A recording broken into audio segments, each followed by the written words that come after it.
Hello, everybody. How's it going? Happy Sunday. So good to see everyone. We got so many friends here today. TS, Euro, Mix, Bronny, what's going on? As I was just saying in the chat, it always shocks me to learn because, like, at first, obviously, when you guys come into chat, I don't know where in the world you've come from. You could live down the street or you could live on the other side of the planet, but there's so many of you who are not, quote, native English speakers who speak better English than most people I know. So shout out to you guys. Mix says, I've been learning to speak English since I was 7. TS says, I've been learning since I was 8, and it shows, man. You guys speak fantastic English, so shout out to you guys. You know, learning a new language is difficult. I can't imagine conversing in another language with such natural ease as you guys do. So that's actually very, very impressive. And I just want to start today's stream by shouting out our non-native English speakers for just kicking ass. So what's up, everybody? Happy Sunday. Apparently it is Father's Day in Brazil. That's fun. Happy Father's Day to all of our Brazilian fathers out there. I'm not sure if it's just Brazil that has Father's Day today. I talk about this all the time, but I think one of my favorite parts of streaming on Twitch is connecting with people from all around the globe and realizing that, like, we don't have the same days for some stuff, you know? Like, before streaming on Twitch, I just made a naive assumption that Father's Day and Mother's Day and those sorts of holidays were the same all around the world. But no, apparently they are completely different, which is always interesting. I love learning new things like that. So there you go. Happy Father's Day to everyone down in Brazil. Is it wrong to say Brazzy Daddies? I don't know if it is or not, but I like it. Happy Father's Day to all the Brazzy Daddies. Hey, Rector, no, apparently they're not. This is news to me, too. Like, I guess I was caught up in my own little North American bubble. But no, Father's Day and Mother's Day and some other holidays differ depending on where you live on this beautiful planet of ours. So that's one of the amazing things I've learned since streaming on Twitch. But I'm doing good. Thank you guys for being here today. I'm super, super excited to hang out and play some more altars. We were last here on Wednesday playing the altars, and we did get to Act 3. So we're officially in the end game now, if you will. Things are heating up. I was thinking about this actually while I was loading up the altars. The altars, you know how cozy gaming has become a much more prolific genre over the past couple of years, which I love, because I love cozy games. If anyone asked me to describe what the altars is in terms of a genre, I would say it is the polar opposite of a cozy game. Nothing about this game is cozy. It is constant stress. It is constant issues. It is constant conflict. It is constant near-death experiences. It is honestly a very, very stressful time. But you know what? I love it. This is a fantastic game. You just have to know what you're signing up for. And I mean, that's sort of the MO of 11-bit studios at this point. If you've played Frostpunk, not a cozy game, you know? So it's like very clear that this is sort of the genre that they thrive in, the high stakes, high stress type games. And so it has been a stressful experience. I'd call it a crisis management simulator. Yeah, it has been a stressful experience, but it has actually been super, super fun as well, which is, I feel like normally those two things don't go together, but in this particular instance, they do. It's an anxiety-like. Do you want a game that makes you pull your hair out but also be unable to stop? Do we have the game for you? Literally, Euro, that is the tagline.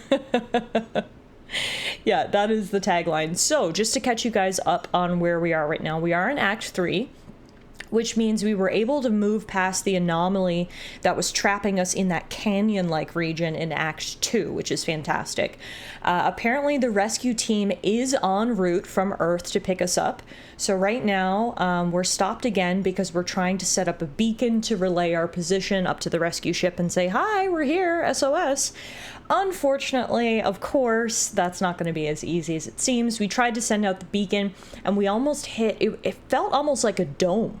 You could see as the beacon went up, it hit some sort of like translucent ceiling, refracted and then broke. So we've got to deal with that. The other big thing that we're dealing with right now is, unfortunately, we did experience a bit of a coup. half of the altars packed up and left. They decided they had had enough of my shit, even though I'm just here trying to do the best I can. And believe it or not, I am really trying to help these people. They didn't see it that way. Four of our altars literally stole supplies and left in the middle of the night. So we are way down in terms of manpower now. It is only me and 2 altars. It's only me, the scientist, and the shrink left. So that has been extremely difficult because 3 people are trying to do the work of 6 or 7.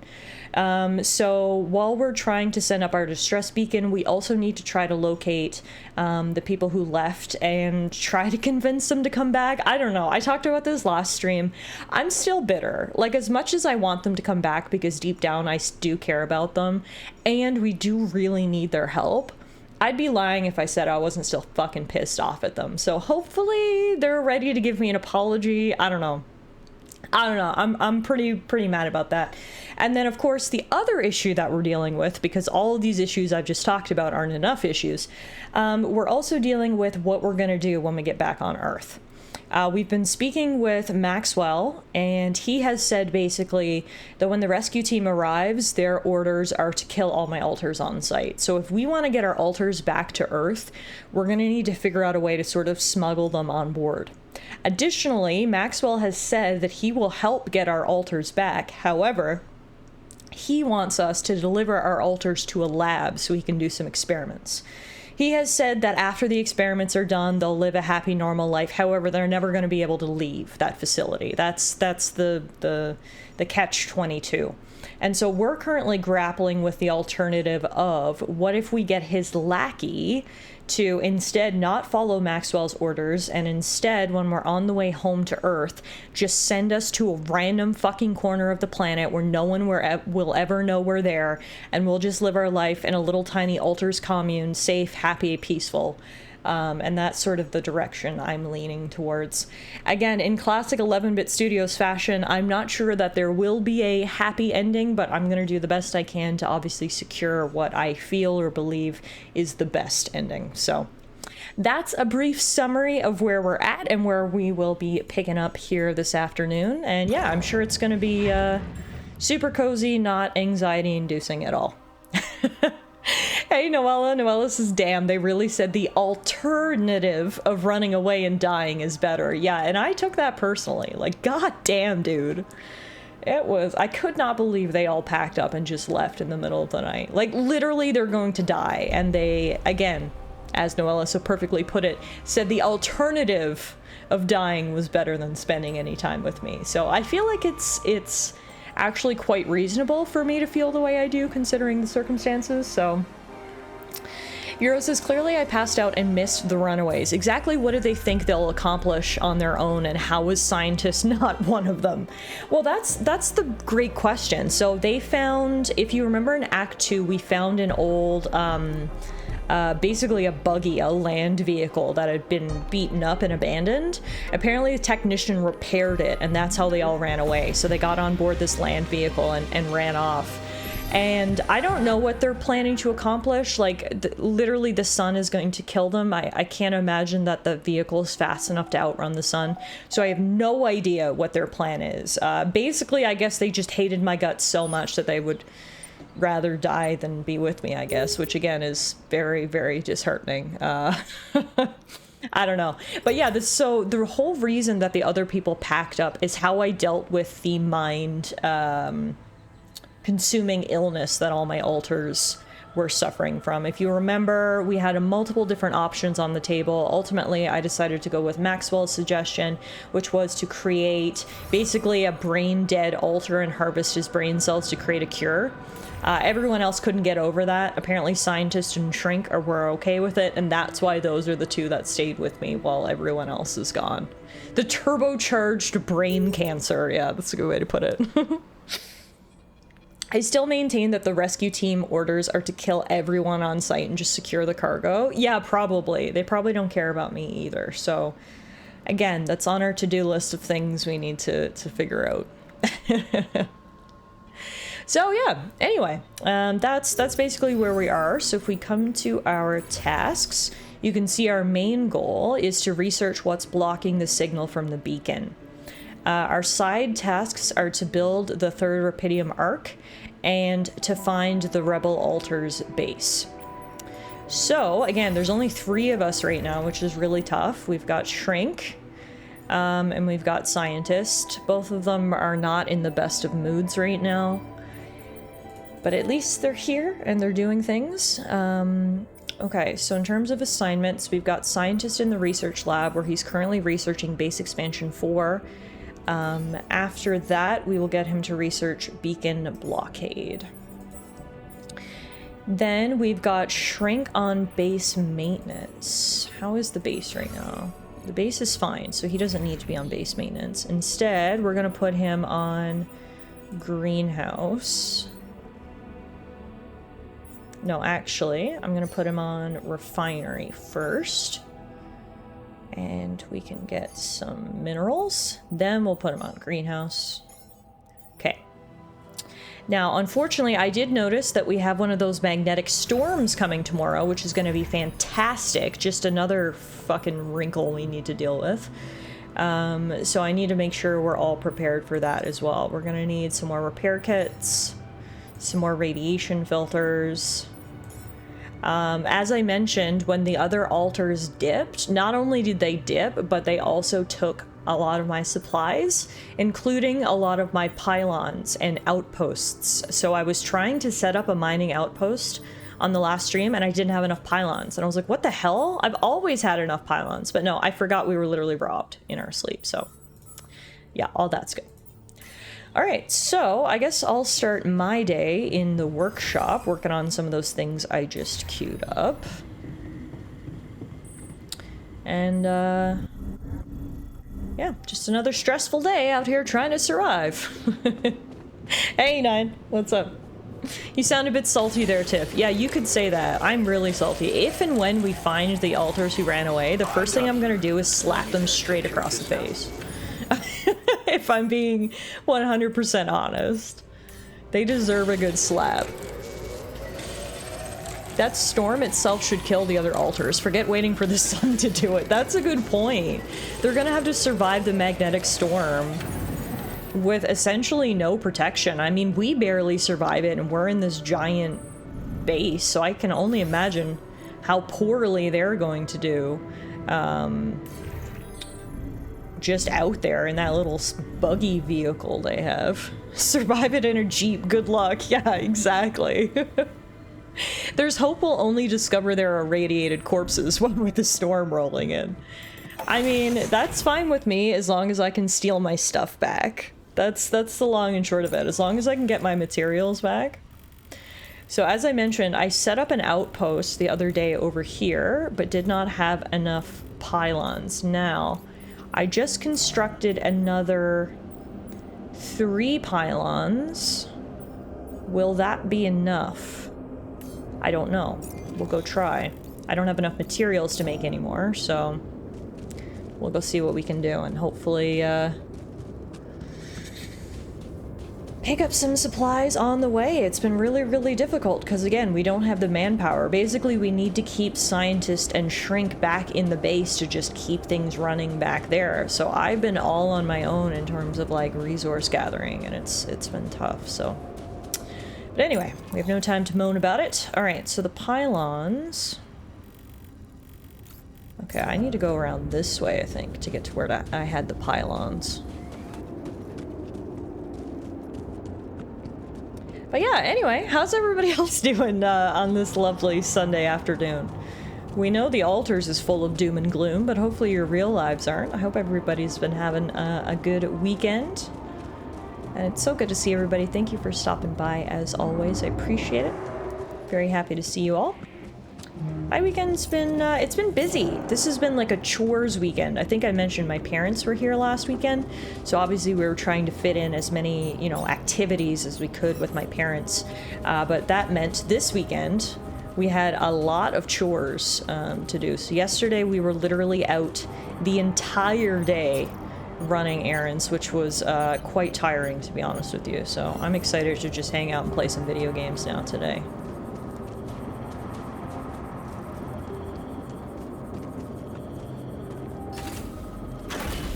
I just finished cooking dinner, by which I mean my microwave finished the same moment the stream alert popped up. I mean, honestly, that sounds perfect.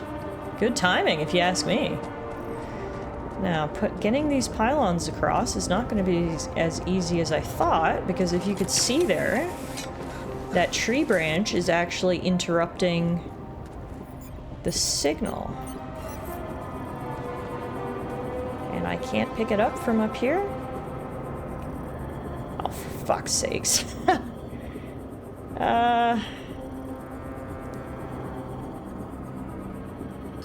Okay, well, if I put one there, let's see if we can get a connection somehow. Hey, Ash, how are you? Good to see you. Euro says I'm good. I'm working on building up my XP supply in Persona 5X after burning through everything on Queen and Rin this week. Fair enough. Nothing like a little Sunday afternoon grinding. Looks like you might be literally one pylon short. Fantastic. We might be even more than that, considering now this new obstacle. But I'm wondering if I go up this way. Ugh.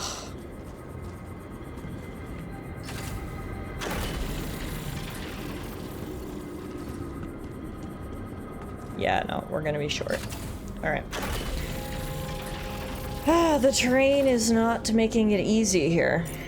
Well, that's all we can do for right now.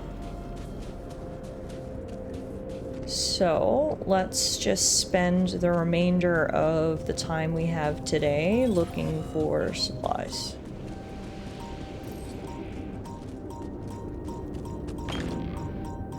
What do we have down here? A rubidium deposit.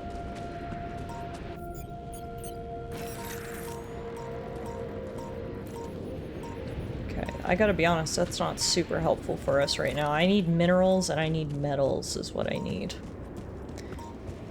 Wait, this is delayed, but stealing the supplies really pyloned the hate Tiff has for the runaway. Get it? 'Cause piled on? Oh, Noelle is coming fast and furious with the puns today, and I like it. I just got home for a bit. I just got home from being out for a bit before I go write this review up. Afterwards, I'll either watch some Sunday binging Hulu Palooza or get on Lies of P, which I started yesterday. That sounds like a pretty good day to me, Ash. How are you enjoying Lies of P so far?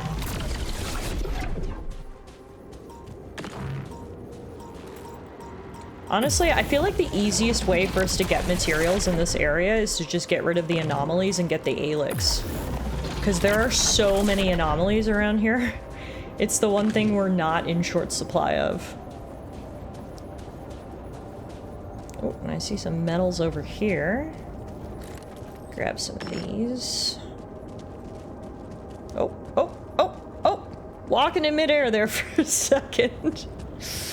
Making Michael Jackson proud with that moonwalk. Jeez Louise. It's literally walking in place. Alright. We got some metals. Now let's get home. Not the most productive day by any means, unfortunately, but it is what it is. We're doing our best here. Tomorrow's gonna be the start of that magnetic storm, so we'll be hunkered down for a few days. The worst part is we never know how long those magnetic storms are going to last. Sometimes it's just like a one-day thing, sometimes it's a 2+ day thing, and obviously the longer they go on, the harder it is for us, but let's just cross our fingers that it's going to be a short storm this time around. Okay, to keep everyone's spirits up, I vote that we go have a little movie night. Finding the turf eater? Not yet, scientist. I'm working on it. Get down here, everybody. We're gonna have a pre-storm movie night. Yeah, exactly. TS, me and TS are on the same brain wave. I see he just said, there's time to be productive yet. You can still lift the boys' moods with some beer pong or maybe a movie. And that's exactly what I was gonna do. That gives them a little joy, a little bit less gloom. Makes me really tired, though. It is 11:30, so let's get to bed.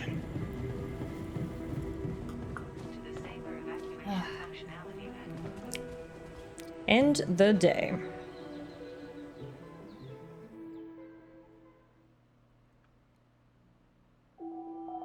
Day 66. The sun is far away, but unfortunately that magnetic storm is going to be here in 5 hours. So, you know what I'm going to do is I'm going to head out right away and spend those 5 hours best I can gathering materials. Or should I just stay inside? No, let's go outside and see what I can do in the next 5 hours. Okay, so we know there's organics over there. We know there's metals over there. We have not found a source of minerals yet, which would be key. But even if we don't find any sources today, again, even just taking down anomalies and getting Alex, we can convert that and make the most of it. The sky is a beautiful yet ominous pink, which I can only assume is indicative of the storm that's we're about to get blasted with. So if I look on our map, we haven't explored much down this way yet, so let's go down there today. The movie sounds nice, as I've seen Freaky Friday, the 1970s version this morning, and that's the review I plan to write shortly. Oh, cool! So Freaky Friday, not the 1970s version, the early 2000s version with Jamie Lee Curtis and Lindsay Lohan, was literally one of my favorite childhood movies. I can't tell you how many times I watched Freaky Friday as a kid. And I don't know if you guys know, but they're doing a sequel. 20 years later, they're doing a sequel with the original cast. Jamie Lee Curtis and Lindsay Lohan are coming back. It's actually out this weekend, which I'm so excited for. So I think we're not going to go see it this weekend. We're too busy, but I'm hoping next weekend we'll get to go see it. I can't wait. It should be a good nostalgia trip, I'm thinking. I'm just so happy for Lindsay Lohan, too. She was one of my favorite actresses when I was a kid. I mean, she was everywhere. She's the main character in what is probably my favorite movie of all time, Mean Girls. And then, of course, as many child stars do, especially ones during the early 2000s, she went off the deep end a little bit. She had her fair share of issues. However, she has really had a comeback in her personal life and her professional life over the last couple of years. So it's really nice to see her doing well and see her acting again. It's been awesome. Okay, I've only got 2 hours left till the storm hits. We did get a couple of medals there, and we did pick up some Alex, so I'm gonna head back to base now. This is the first time hearing of this movie. That's fair. I mean, I feel like you have to be in a certain niche. It's mostly being marketed towards, you know, people who did watch that original movie back in the early 2000s. And I also don't know how prevalent it was in Europe. Over here in North America, it felt like it was a huge movie back in the early 2000s, but perhaps that didn't translate to your part of the world either. Oh, you're actually planning to see them this week along with the sequel, Ash. I've never seen any of the Freaky Friday films. This week I'll be seeing them for the first time. Oh, amazing. I obviously don't know how well the early 2000s one has aged, but I just know that, you know, I think it came out in 2005, so I was about 10 or 11, and I just thought it was the best movie I had ever seen. I thought it was so good, so hopefully you're able to enjoy it at least a fraction of how much Tiny Tiff did. Okay, so it looks like scientist just finished his research, which is good. I'm gonna get him to do more research though. I'm gonna do metals efficiency 2, and I'm going to do illuminator range 2. So you can go back to the science lab. In terms of greenhouse, how's that coming along? He's almost done. Refinery, I can go refine a few things. Okay.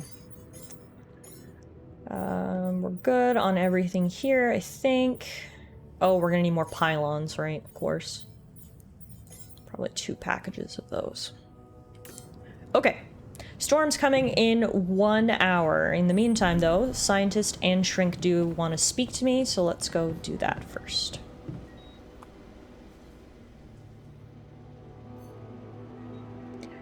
Do you know more about the barrier? Did you manage to find out more about the barrier? I'm afraid I don't have good news. For a moment, I was hoping we could redirect the ship to another area, but it seems that won't be possible. What we've called the barrier is, in fact, a strong force-filled layer of interlapping distortions. A sort of prism entanglement. So it's yet another anomaly. Okay, we have ways to deal with them, right? Do you know where it stems from? You see, that's the problem. It seems to be everywhere. Covering the entire surface like a dome, or a layer of the atmosphere. Interesting. Wait, what? No, but are you trying to tell me it was here when I landed? It must have been here the whole time, looming above us, invisible to the human eye. Fascinating. So was it the cause of your ship's malfunction? It could have been, yes. Interesting. Okay, so there's an anomaly literally encircling the entire planet like an atmosphere.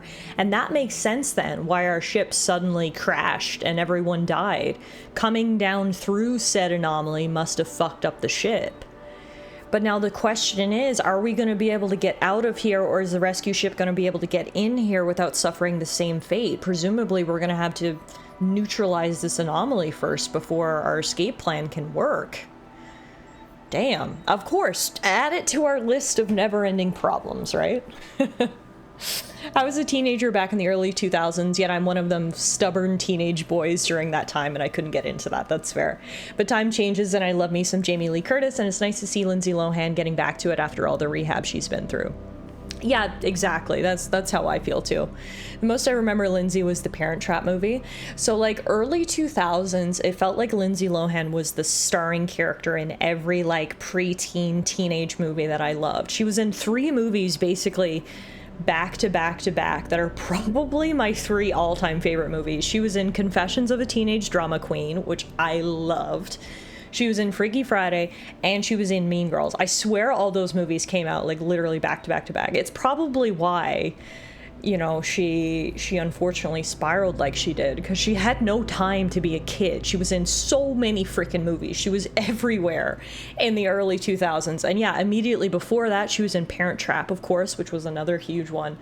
So I don't think the girl had a second to breathe. But yeah, that's why I'm so happy to see her sort of having her comeback, because she was truly like the actress of my childhood. Every movie she was in, I just freaking loved. So there's my Lindsay Lohan rant, and I'm very, very excited to see the new Freaky Friday.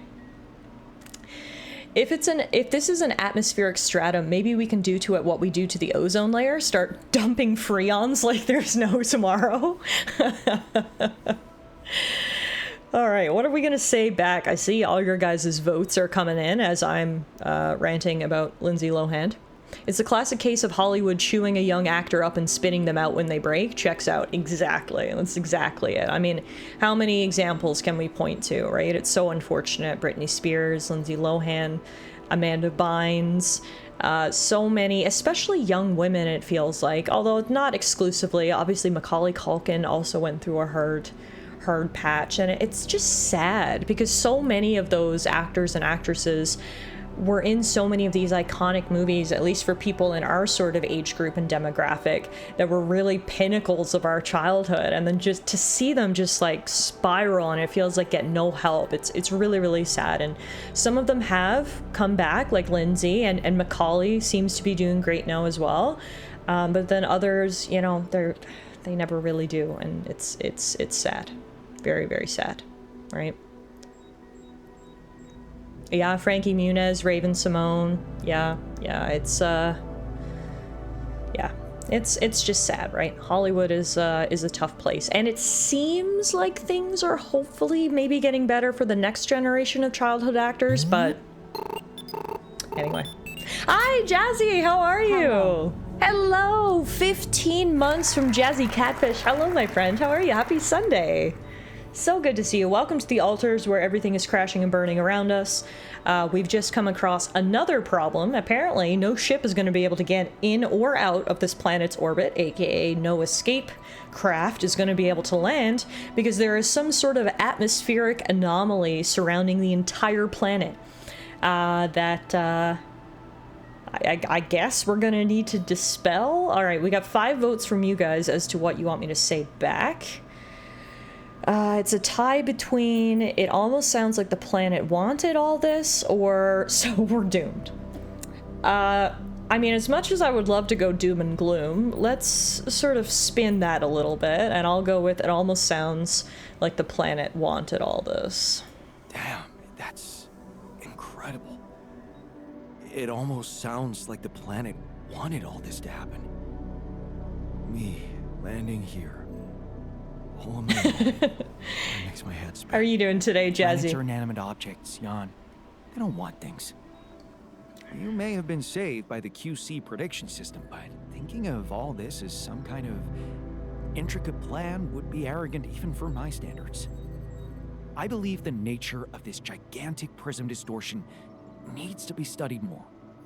But how? We can't fly. Right.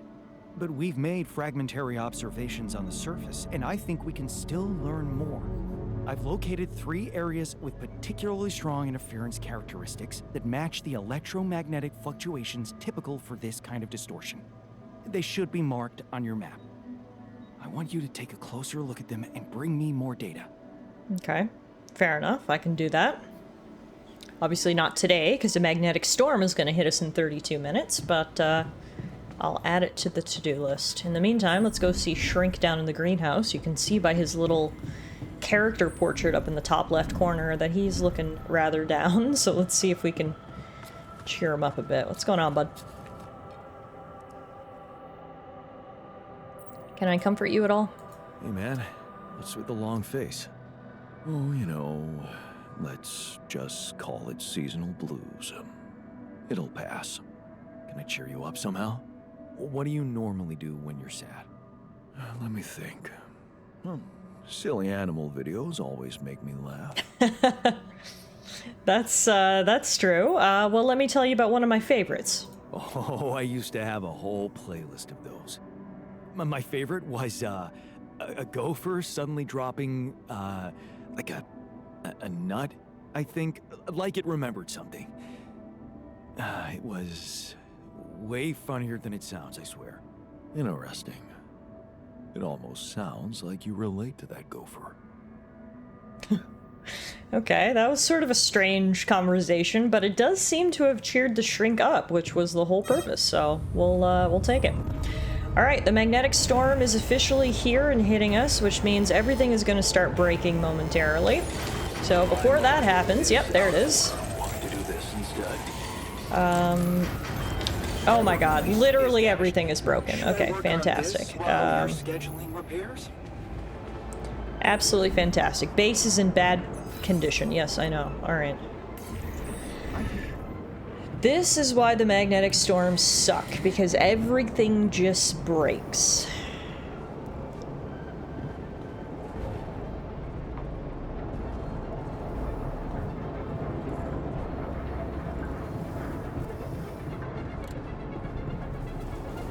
Shrink is trying to repair the greenhouse. I'll go upstairs and try to repair the research lab.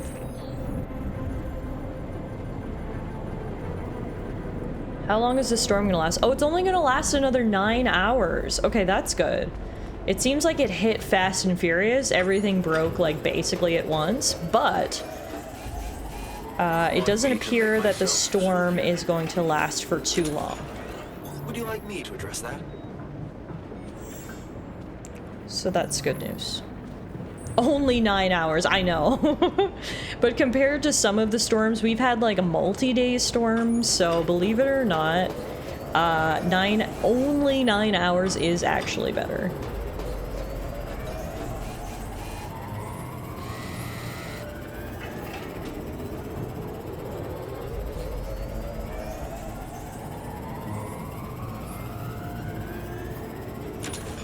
Alright.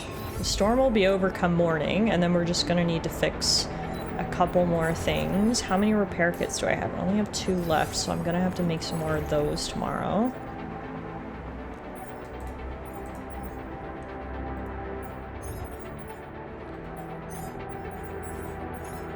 Okay, let's make some cooked meals. Make some repair kits.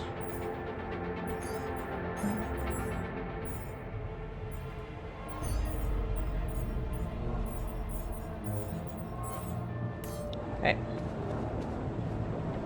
Any progress with finding the tour vehicle? Not yet. I'm dealing with a lot of things right now, bud. Alright, let's just go to bed, sleep off the rest of the storm. In the morning, we'll deal with the residual damage, and then move on with our lives. Okay, that's what we're gonna do. Day 67, the sun is getting closer. You have increased planet activity. So night radiation now starts an hour earlier. Fan-fucking-tastic. Also, anomaly activity has increased. However, positives, I know, shocker. New resources have appeared on the planet's surface, and a new interval vein has appeared on the planet's surface. So, a lot of negatives, but some positives? That's basically the moral of this game's story. Okay. Okay, what do you want to do? Scientist, looks like you want to talk? You wanted to talk? Did you want to talk? Yes, someone should bring it to your attention. Might as well be me. We're close to this planet's magnetic pole, which means that magnetic storms are bound to happen more often here. Fantastic. Thanks, I needed the extra pressure. Thanks, man. Extra pressure is just what I needed. You call it pressure, I call it valuable information. But it's not about us. We can hide in the base, while the rebels are out in the open. The tour vehicle could have protected them from the first magnetic storm, but it must have suffered severe damage. If you want to find them alive, I suggest you do it before the next storm comes our way. Sound advice, thanks. Noted. Thanks for bringing it up. You're welcome. You know, I still think the technician is an immature, self-centered jerk, but I wouldn't want him to die. Not like that, anyway. It will be very painful. Sure, I get it. Right. I'd better get back to my duties then. Thank you for hearing me out. If you want to find them alive. Bro, I just want the resources. I mean, I suppose there's a chance those could be destroyed as well in the storm, so regardless, we should make it a priority, but similar to what TS said, I'm inclined to agree with him. The rebels should be priority numero uno. Yeah, I'm just gonna get these repair kits up and running so that Shrink can spend the day repairing this place while I'm gone, and I will go out today looking for the other gang. It'd be very painful, Tiff suddenly considering forgetting to look. So, we located the tracks previously. The tracks of the tour vehicle are over here. However, we've had an issue with following them right to the end because there's a really weird anomaly in our way. So let's just try to focus today on that. You'll see as well now there's a couple of things, source of interference, scattered all around the map, and those are the things we're going to need to check out for scientists to figure out some way for us to get through this weird atmosphere. So again, just add it to the to-do list. From a purely pragmatic point of view, we could do with more hands on deck, however reluctant. Yeah, pretty much. It doesn't really matter what the motivation is. I think finding them is very important for us right now. So as I mentioned, we did find this track over here previously that presumably is going to lead to their vehicle. So let's just follow that, I guess. I would like to see if I can find the end of this interval vein too, though. Let's see. Brief detour.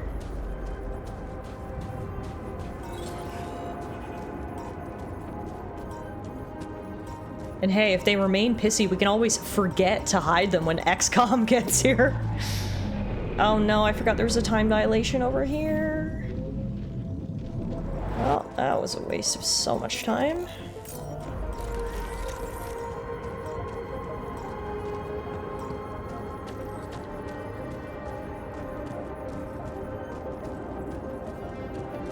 It seemed like the trail was leading over here.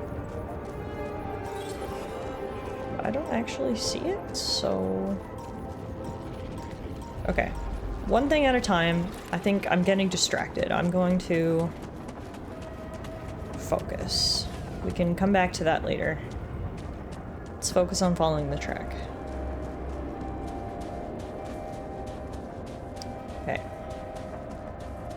Luckily, they make the most obvious track in the world. Another thing I need to do is lay out the pylons. Oh god, there's so much! So much to do, so little time! Okay. Okay. It's fine. I'm gonna put scientist in workshop for now.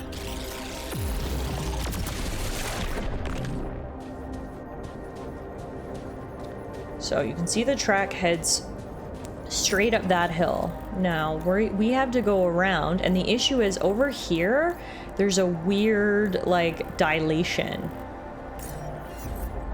But I'm just gonna have to try to get through it. It seems, before I thought it was like hurting me, but it doesn't seem that that's the case. It seems it's strictly like an optical illusion. So if we can just ignore the weirdness over here. And I think we can actually neutralize it if I can find all those bubbles. But this isn't actually hurting us, which is good. It's just annoying.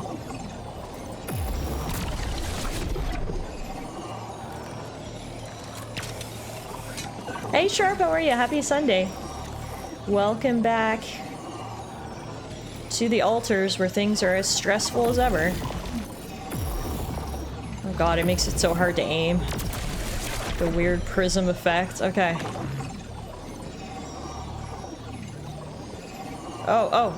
Oh, I can't even see where I am.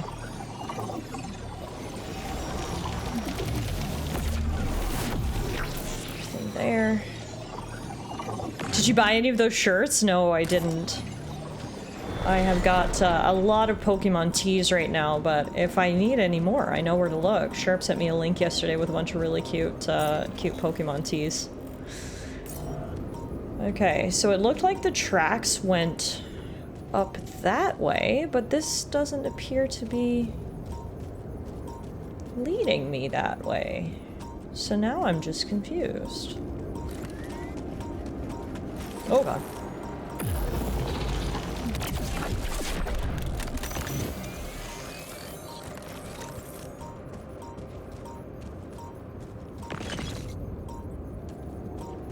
Are we sure those massive tracks aren't your base's tracks? I thought that we said that it was those tracks.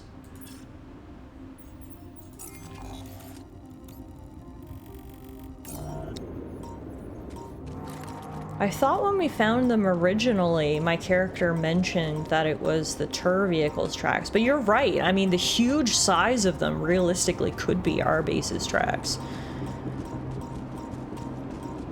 But maybe I'm misremembering. Additional question, didn't we see their Jeep previously? Well, we followed its light into this area, which is how we were able to track them down, but we haven't seen anything, just their headlights, in quite some time. And the headlights did appear like they were up over a hill.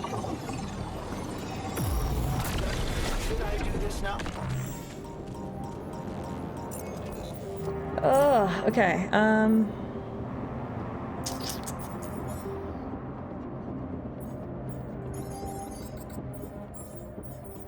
feel like I'm trying to juggle many different things right now.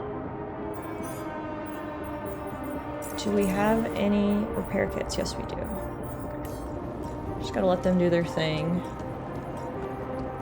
You think maybe I should head over to there? That weird tree thing instead?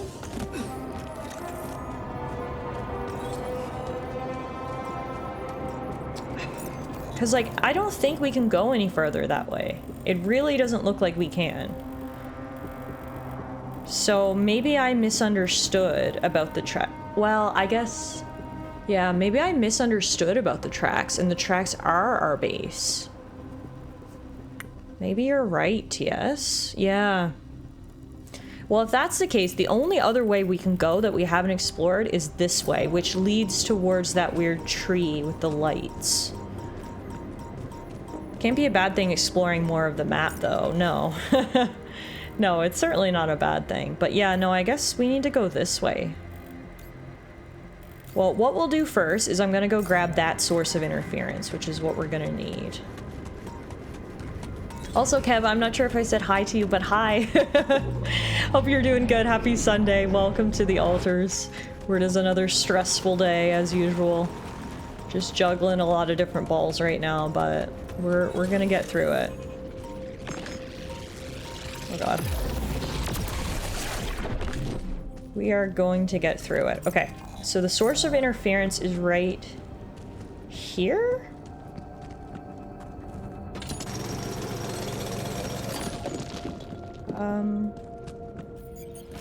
So our task says expose the sources of the interference.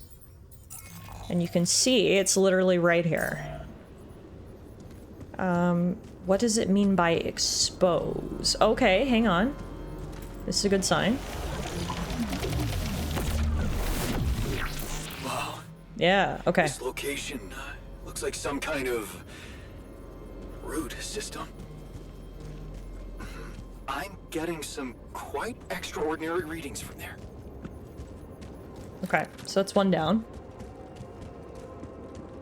Am I right in saying you found the tracks when you went up to that lookout point up in the massive tree trunk? Yes, that's when we were able to say, oh, look, it's the tracks.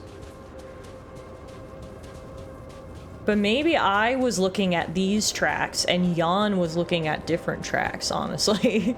Like, maybe that's where the miscommunication is coming from, is I, as the player, was looking at something different than Jan, the character, was looking at. You know what I mean? Regardless, what we can do is we can finally hook this up.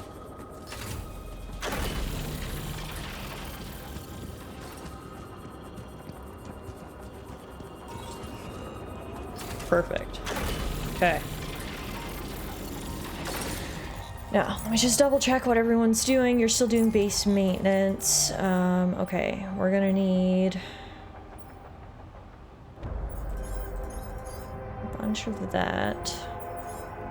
Kitchen's working through cooked meals. Refinery's good. Okay. Okay.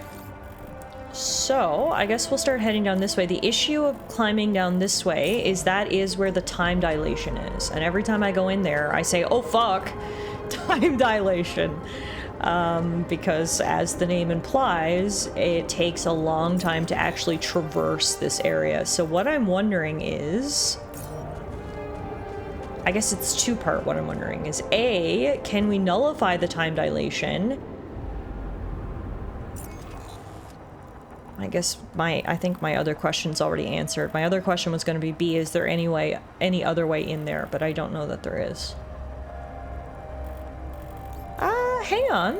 That might not be true. If I go down and then up, there's a rock blockade right there. No, but it's at the top of the climb, so I'm not sure if we can break it. Sorry, a lot of talking out loud here as I'm trying to gather my thoughts. I think what we're gonna have to do is I'm just gonna have to wait till tomorrow morning when we have a full day, and then we can go through the time dilation. I thought the time dilation thingies had cores. Maybe they do. I feel like when I step in a time dilation, I get so overwhelmed that I've never, like, even really noticed a core, but maybe there is a core. I guess the issue would have to be we have to locate it, because the time dilation is much bigger than a regular anomaly. So we'd have to walk through it and try to find the core. You can see there's something over there. But yeah, okay. I think our best bet is to just wait till tomorrow. We'll start fresh so we have the full day. And then we'll head that way. We'll figure out if there is a core, we'll neutralize it. If not, we'll just slog our way through, whatever. Yeah, because you're right. It would be weird if the time dilation was the only anomaly you can't neutralize. That is a good point.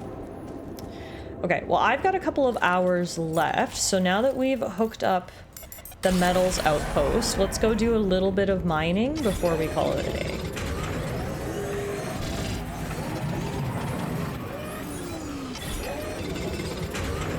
Okay. Time to go back home. So glad we finally have an outpost set up here. It's been really difficult. Okay, so the entire base is fixed now. That's good. In terms of food, we're doing okay. We've got 12 cooked meals. In terms of production, I've got a couple of things queued. Probably get another one of those. Refinery, I've got a bunch of things queued.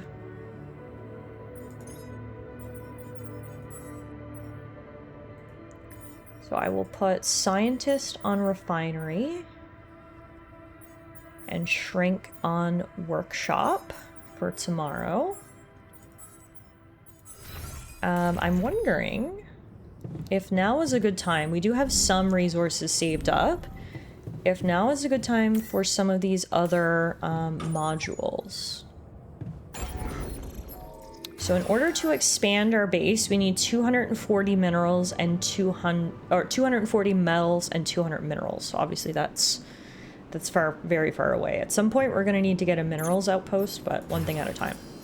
In terms of building, for the rupidium arc, if we want to make another one of those, we do need more rupidium, which makes sense, and organics.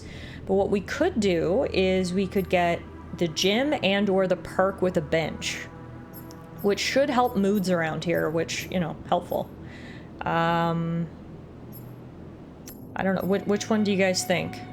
If you were able to choose one of two places for you to spend your free time, which would you rather? Park with bench, a module where more contemplative crew members can rest, or gym, a place where an alter can exercise in his free time? I guess we also need to consider the alters that we have right now. The two alters that we have are scientist and shrink. So realistically, I feel like they'd probably like park with bench better. Probably. Park with bench is also smaller, so it'll be easier to slot in. So maybe that's the play. We can put it right up top across from the infirmary. Okay, let's go check that out. Seems like it made everyone happy. Park with bench. Oh my god, this is so beautiful! Some of your alters really enjoy spending time in nature. Those alters will sometimes go to the park in their free time. After a moment of respite, they'll get a small emotional boost. Once we're back, what's your world like? Who resides in my office? Did the dim sum whose backstory had the special bench? I think it was the technician. Unfortunately, I think it's one of the alters we don't have anymore.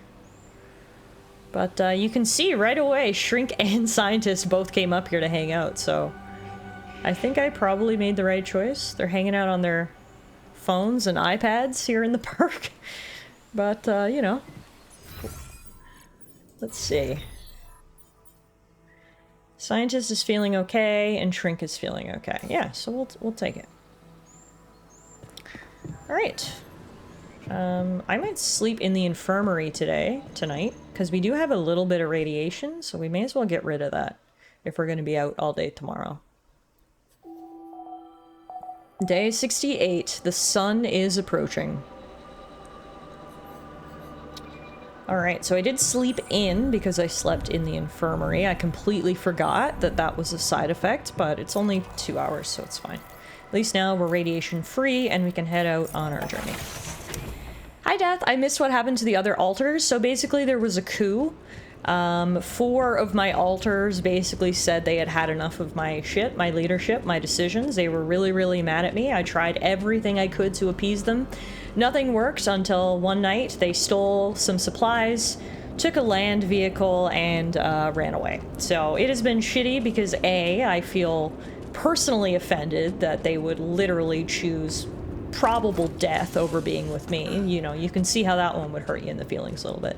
B, I'm also mad because they took supplies. And C, also mad, that we're now down many helping hands. So yeah, we're trying to locate them right now. And I'm only just... Look at this. You see these tracks? But then there's these tracks. Oh, I feel like such a dummy. There's 2 sets of tracks. These tracks are 100% from our base. These tracks branch off and are 100% from their land vehicle. Aha, okay, well that solves that mystery. Because I really thought Jan said something about tracks, but yes, the tracks are in here. Okay. Now, this is the time dilation. Let's see as we go through it if there is a core we can neutralize. Oh yeah, I see it. It's right there. Oh, it's so hard. Yes! We did it! Okay. No more time dilation. Beautiful. Now, it is rather dark down here right now. I can't really see anything. Ah! I can see these! Okay. Alright. It's not a great day for exploring. What is this? Like fog? Haze? Fortunately, my illuminator doesn't really cut through it either. Did you just get a double kill? I think so. It's like a double headshot. We got some luggage over here. Let's see. Inside we have a book. This book has been in my pile of shame since my early days at uni. It was supposed to be eye-opening, but I never made it through the first pages. It seemed a little too anti-utilitarian to me. I took it with me, hoping to finally read it during the long, boring evenings in the base. Jeez, I packed a lot of stuff. You did pack a lot of stuff. Okay, I just want to check in on, everybody back at base. Okay, workshop, research, that's good. Okay. Just make sure there's no more luggage here before we go. God damn. So many anomalies. Ah, where's the other core? I saw it for like a second and now I don't see it anymore. Okay, I'm running. Ah. Guy literally packed his entire life. He did. Thank you for the clip, Bronny. Is that my double kill? My double headshot?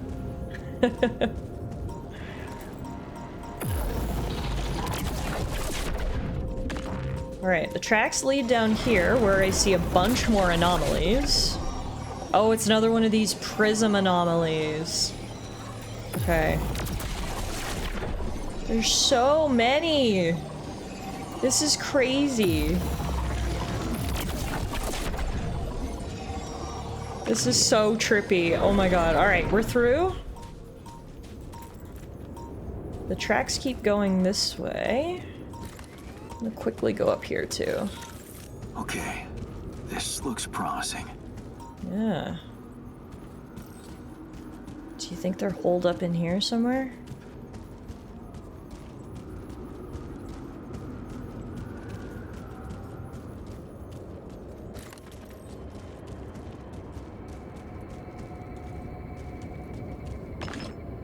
What time is it? Oh, it's only 2 p.m. Okay, we're making great time. And then this, yes, this connects with this area, which, okay. Ah! I'm down here. Want me to take care We're of getting this close to the tree. Okay. We're not gonna have him do base maintenance. We're sending him to the refinery to do a little bit of everything. Okay. Oh, this must be their base. That's the weird things we saw. Their lights. Shelter? We found them. Oh, they've got a whole ass base here. Look, they've got outposts. They've got pylons. All the stuff they stole from me. Hi. There you are.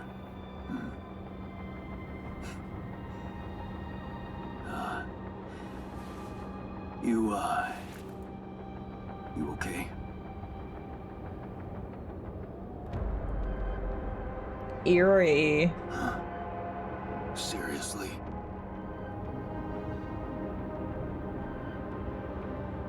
That what you want to talk about? They're so productive without bitching out about whatever it was you were trying to get them to do. You just got back from the ads in time to see the rebels' base? Awesome. Awesome. But yeah, they have got a whole base built out here. This is crazy. What the hell were you thinking? What the hell were you thinking? You got some guts to follow us all the way down here. Don't you get it? The party's over. I got the impression you wanted me to find you, what with all the lights and whatnot. I got the impression you wanted me to find you. Oh yeah? And what gave you that impression? The light? Why else would you bother with it? It's not for the rescue ship, is it? I wouldn't have made it through the sandstorm without it. Yeah, well... I was pissed at you, but... leaving you out there to your death? I'm not that guy. You're going to die out here. You're going to die if you stay out here any longer. Anything's better than serving as lab-grown meat for Maxwell's experiments.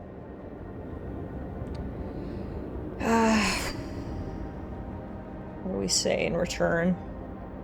Honestly, I think I want to say the first option. Yeah, the man's starting to scare me, because remember, his next suggestion is that all the alters, when we go back to Earth, all go to his top secret lab where he does experiments on them. So yes, we had to work with Maxwell one time to literally save us all, but I don't know that I want to work with him any more than that. I see the majority is saying they're important experiments, but I think I'm gonna go with the man starting to scare me. You're right. It was a mistake to trust him.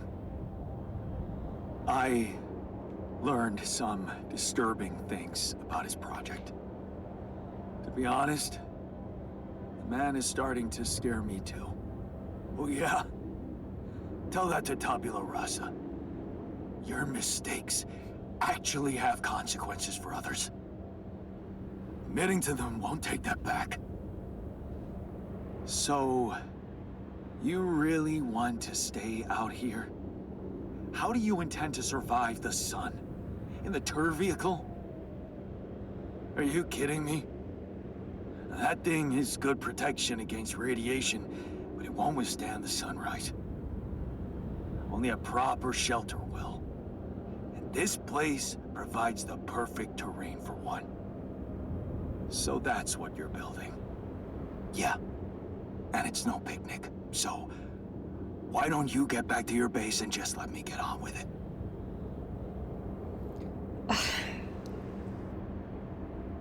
I mean, can we just call it out for what it is? It's a stupid idea. He's just gonna live out here forever? Constant threats of sun and radiation and magnetic storms? Like, I'm sorry, I get it, you're mad, but like, this is a really stupid idea. Ronnie says, two. Right. That's a really stupid idea. You'll never make it on time, not without the infrastructure, supplies. Well, that's not your problem, is it? Don't you have better things to do than hang around here and waste my time? 'Cause you're right about one thing. Supplies are short, so let me just get on with securing them.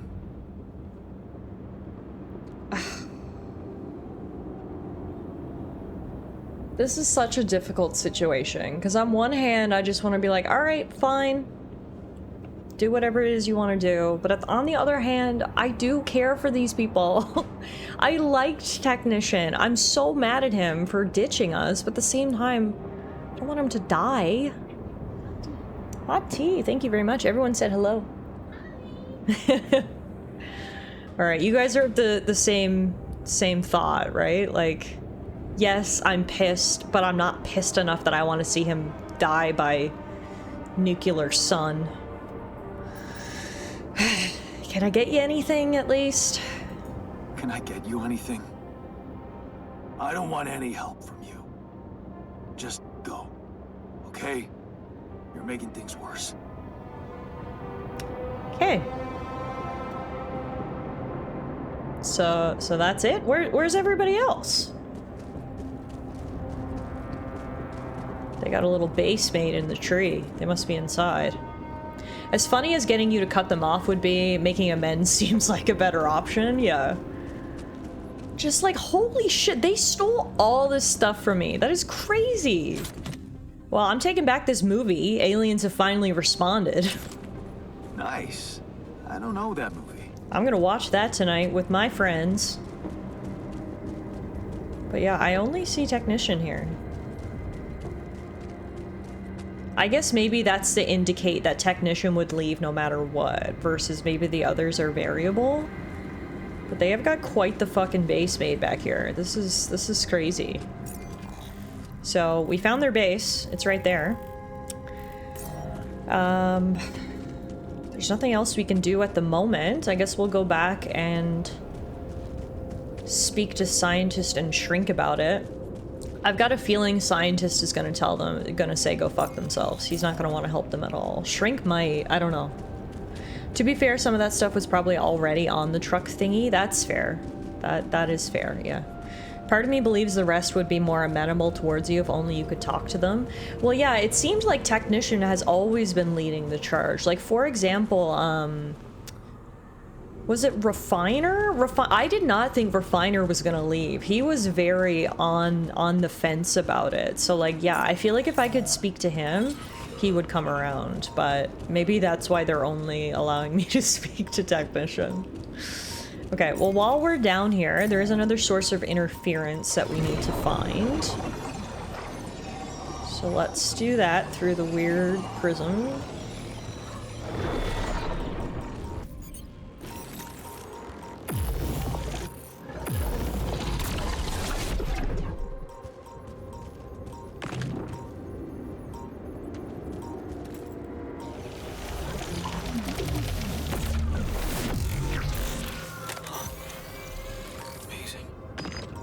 I've got a sort of trunk-like structure growing upward.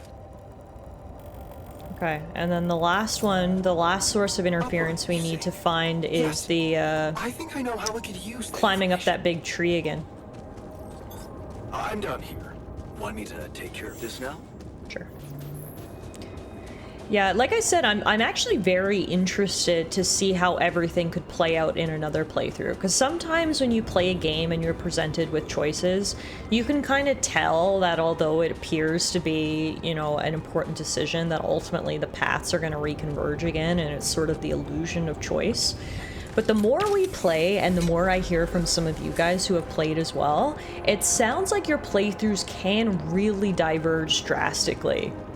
Sounds like things can be really different, which is certainly pushing me towards doing another playthrough and just making very different choices. I saw a negative review from someone who didn't get the Scientist in Act 1.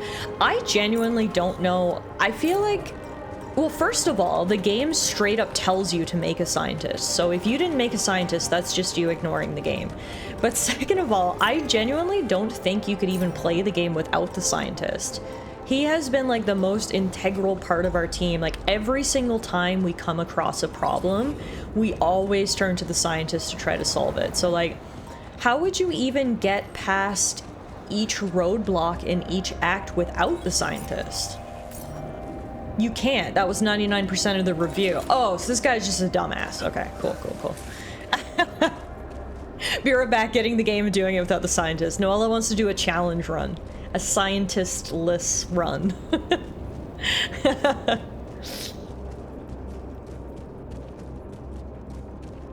Speaking of, the final thing we need to find for the scientist should be right about here somewhere. Aha. So, If it's one thing I'm good at, it's going against what I'm told and still himboing my way through shit. True.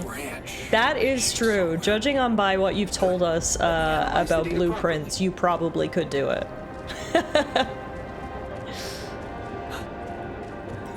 I think I'm starting to see something here. I know what you mean. They seem connected. Come back to the base and we'll talk more. On the way. Come see me. I'd like to draw your attention to something. As I just said, on the way. I just noticed as well, we got another task, craft a supply package. So whether they want it or not, we can craft a supply package for the altars. We need 120 metals if we're gonna do that.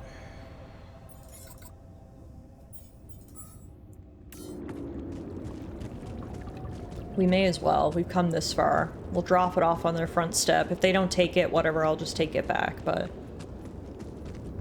I mean, I didn't go through everything that I already went through to try to save these people to give up now. We'll give it one last college try. In the meantime, though, let's go speak to scientist.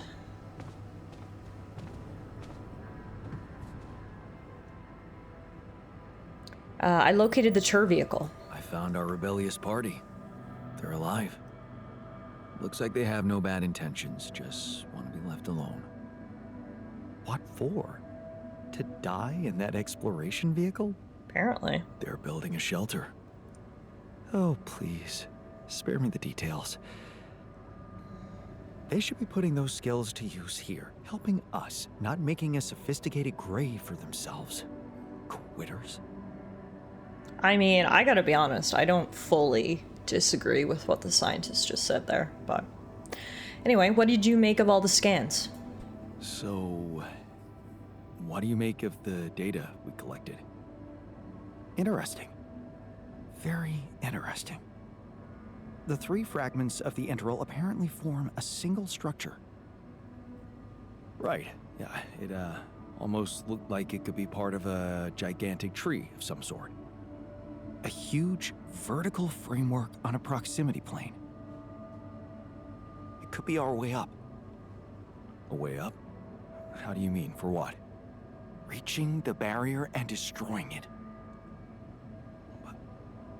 But I don't understand. It's not even there, physically. And that is exactly the issue we will have to solve. What would you say if I told you we should look for a way to materialize that structure? I mean, I don't think we should doubt him at this point. We've been, like, going through anomalies this entire time. What's crazier about materializing an immaterial structure than any of the other crazy shit we've done so far? Jack and the Beanstalk type shit, yeah. No, I'm gonna say, I'm sure you've already got a way, right? A way to materialize the integral? Knowing you, I'm pretty sure you already have one. Of course I don't. It's not that simple, Jan. But I do have an initial plan. Based on all the data we've collected so far, I think I came up with a way to disintegrate this barrier. Fragmentize the prism entanglement. But it can't be done from down here. You're going to have to reach for the sky, and that structure seems to be the best way to get there. But is that even possible? To make it physically accessible? What if I told you Professor Frankov believed it was possible? Do we want to learn more about Professor Frankov's theory, or do we want him to just get to the point? What do you guys think? I'll leave that decision up to you guys. You guys want to learn more? Indulge the man? Alright. Really? Tell me more. You see, Frankov devised a theoretical experiment in which he proved that if an electromagnetic field was powerful enough, it could pull a proximity plane closer to us. The force field would have to be extremely strong and the object no larger than a grain of sand. But according to his calculations, it could physically materialize. Well, we're gonna need more than a grain of sand. don't forget we have something the Frankov didn't. Rubidium. Oh. That's... bold. Bold. Dangerous. And necessary. So you really think you can do it? I know it sounds impossible, but if we pull this off, there's so much more to gain than just our survival.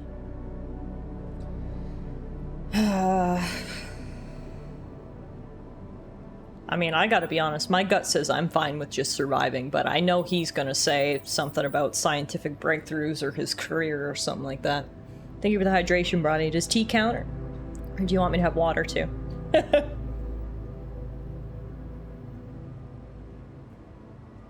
I'll have both. I'll double hydrate. You guys want me to indulge the scientist? Hey, if the other option is death by sunrise, I'm ready to fuck with Rubidium. I mean, isn't that what we've been doing this whole time? Fucking with Rubidium? That's how all the altars came to be. All liquids count for hydration, except maybe lava. I'm fine. I didn't mean to click that. I was actually trying to click a scientific breakthrough. Get to work. Oops. What Sorry. do you want me to do? The fragmenting device I told you about? Misclick. I've drawn up a raw design for you to start building it. And I'll set to work on reconstructing Frankov's theory and finding a way to materialize that structure for us. It is possible. I simply know it. Okay. So, now we've got another new task. Research the materializer module and then craft the fragmenting device. So the fragmenting device, we need 50 metals, 50 minerals, and 100 rubidium. And then the supply package is 120 metals, 60 minerals, 50 organics. And then research materializer module. Okay. Let's go check in with Shrink next, and then we're gonna go watch our movie tonight. Where's the machinery? Oh, well, no. Sounds like we're gonna be mining metals for a day or two. Yeah, pretty much. Thank God we got the outpost set up now. I located the tour vehicle. I found the tour vehicle. Oh, so you went looking for it? Yeah. I wanted to confront my rebellious alters.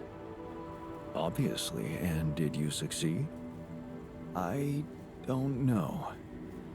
I talked to the technician, and I think they might need our help. With supplies. What's your take on this? Should we help them? My take? Of course. Never do what you think you should do. Think about what you need to do, what your guts tell you to do. That's what matters more than any sense of obligation, trust me. That's actually really good advice. Should have known the Shrink would hit us with some good advice. Okie dokie, so we're gonna go do movie night. I just want to make sure we're all set up for tomorrow. So there's nothing in the workshop that we need right now. We're okay. We got 9 cooked meals. I mean, it would be nice to get probably some more food. So we can put Shrink in greenhouse for tomorrow. I can pop down in refinery really quick on the way to movie night and refine that bit of Alix that we have. We don't have much. And then tomorrow I'm just gonna go out and mine metals. Alright, 8 p.m. on the dot. Sounds like a perfect time for a movie. This is a new movie, which is exciting. I've loved all of the movies that we've watched so far.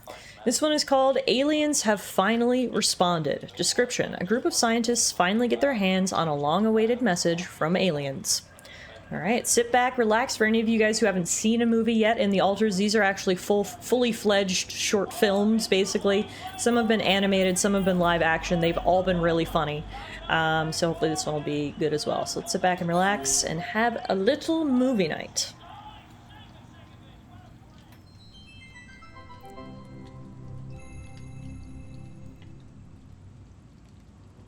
In 1977, the Voyager 1 space probe was sent to deep space. On board was a golden record containing sounds and images showcasing the diversity of life and culture on Earth, intended for any intelligent extraterrestrial life form who may find it. Today, we received their reply. Wow. It materialized on the tarmac this morning. All tests have proven it's legitimate. So this is it? First true alien contact. And judging by the pictographic inscriptions, it appears to be a direct response to the Voyager Golden Record. After some decryption, we found a video message of sorts. Well, man must rise above the Earth, to the top of the atmosphere and beyond. For only thus will he fully understand the universe in which he lives. Socrates. All right, let's see what's out there.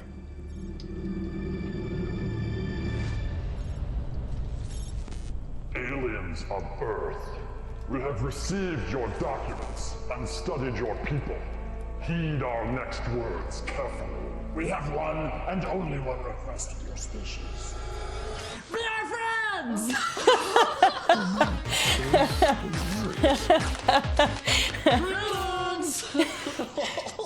Hey, I'm Zinix. This is Phil.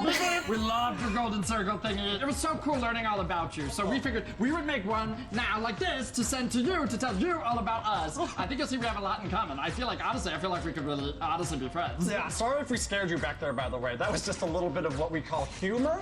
Do you guys have that? I hope you do. We're from one of the funny planets. Do you guys have farts? Seriously?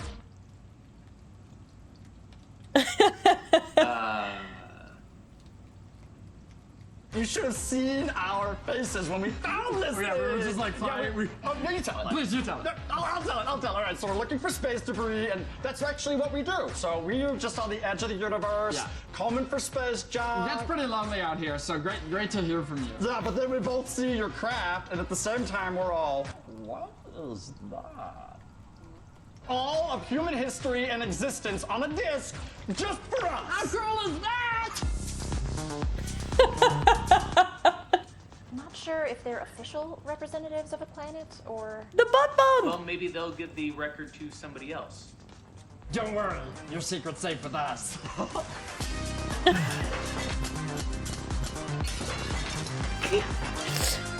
We just sent one record. Just the one. Well, that is incredibly unfortunate. We'll remember it all, though. Such great stuff. The math was a little bit above our heads. No idea. But the pictures and the sounds and the music. Chuck Berry, so cool. Elephants, so cool. We love the picture of this one guy with the hat. He seems really fun. By the way, thanks for the nudes, you little pervs. I think they're referring to the anatomy diagrams. Good one. Okay. Keep it casual. Casual, yeah. So now I guess we'll just sum up our species, give some good talking points for when we all get to hang out. We are the #1 coolest new best friends. I think that's setting the expectations too high. What?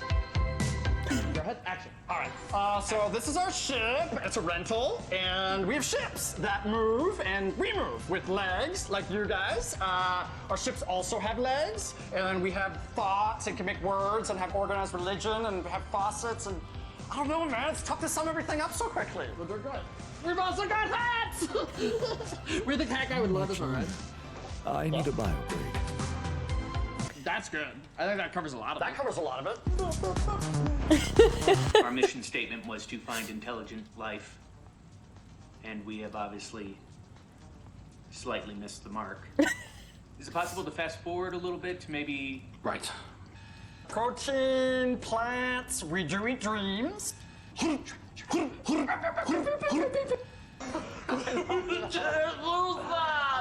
That's when I gained my virginity. I hate you, Dr. Memories! You ruined my whole farm! You gotta see it. Do you have any baby wipes? Yeah, I'll throw it in. Okay. Tell them how teleportation works. Oh, yeah, teleportation. Okay.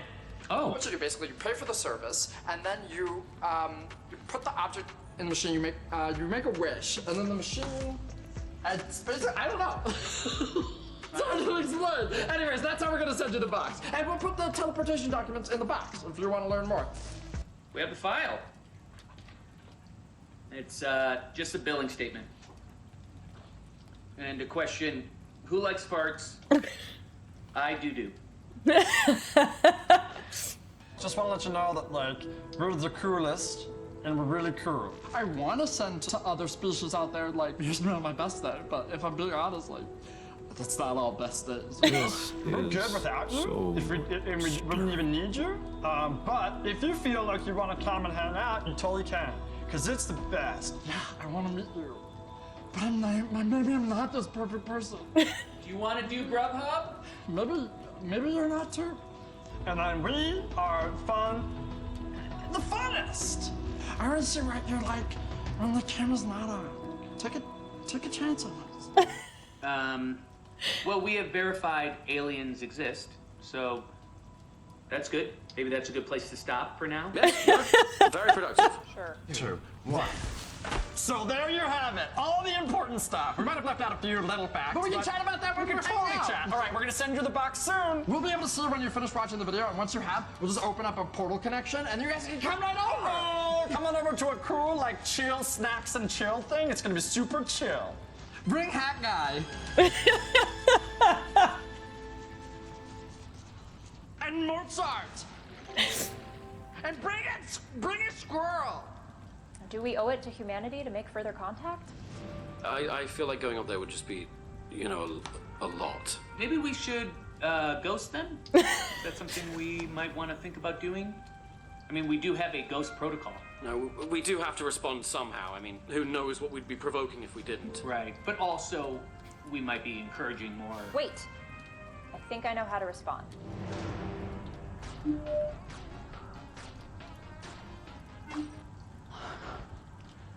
think we came across too eager? I feel like maybe we didn't dance enough.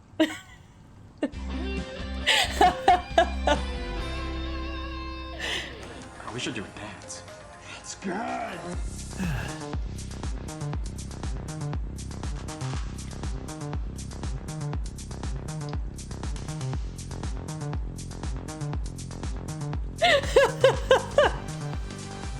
Greetings, humans! That was that was my favorite movie yet, by far. That was so fucking dumb, and I loved every second of it.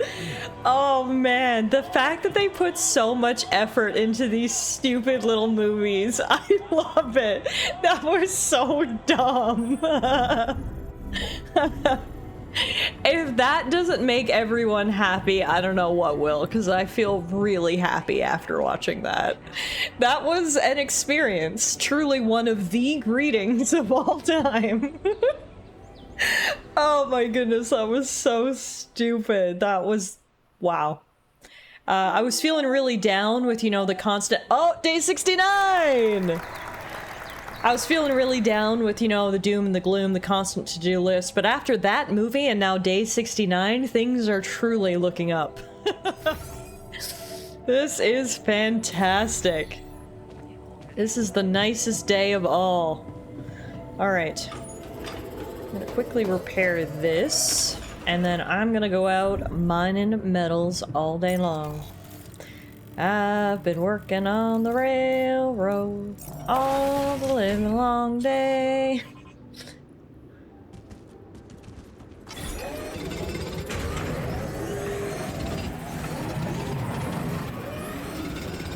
Yeah, I'm literally just gonna spend the entire day here because between what we need for the story thing and then what we need to help our other altars, we just need a lot of metals, so I'm literally gonna spend the entire day here.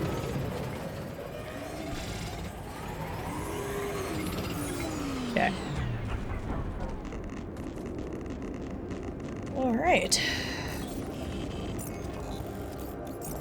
Full day in the mines. Love it.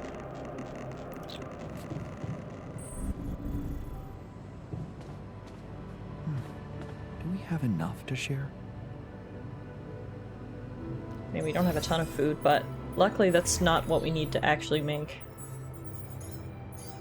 Okay, So, supply package, we could make that now.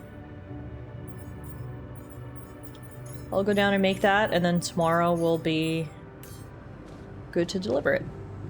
I'd like to reiterate that the golden disc they referenced in the movie is 100% real and did in fact include nudes, as in they engraved a nude man and a nude woman on it. That part was so fucking funny. Thanks for the nudes! Oh, it was so dumb and I loved it. So, so good.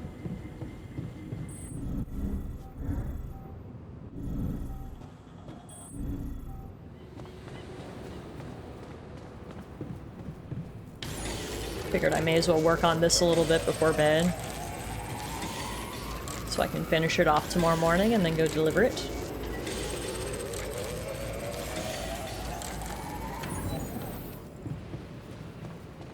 I'm exhausted, I know, I know. We once were back. What's your world like?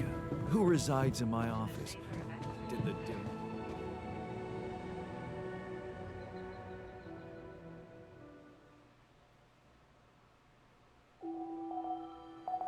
Sun is approaching. I know, we spent all of day 69 in the mine, so it was a little anticlimactic.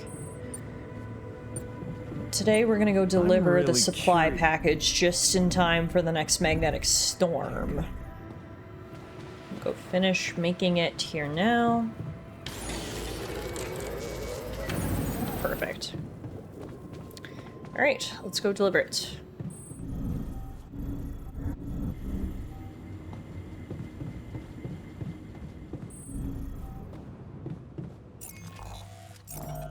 Luckily, we know exactly where to go. The shrink keeps going on about dim sum, and now I'm hungry. Thanks, man. Yeah, he really does keep harping on about if that dim sum place still exists in our universe. I don't know, man. One thing at a time. Let's not get fried up by the sun first. Then we'll think about dim sum.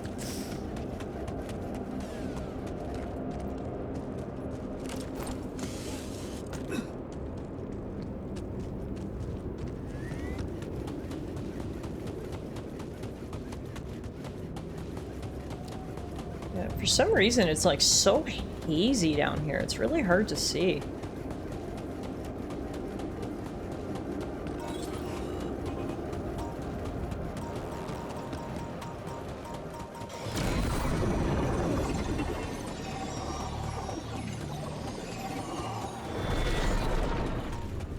Yeah.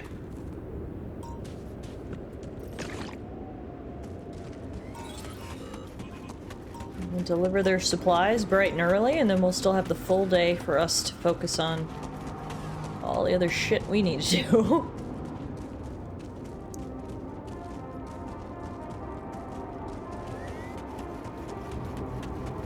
Wonder if we'll see anyone else today, or it's just the technician.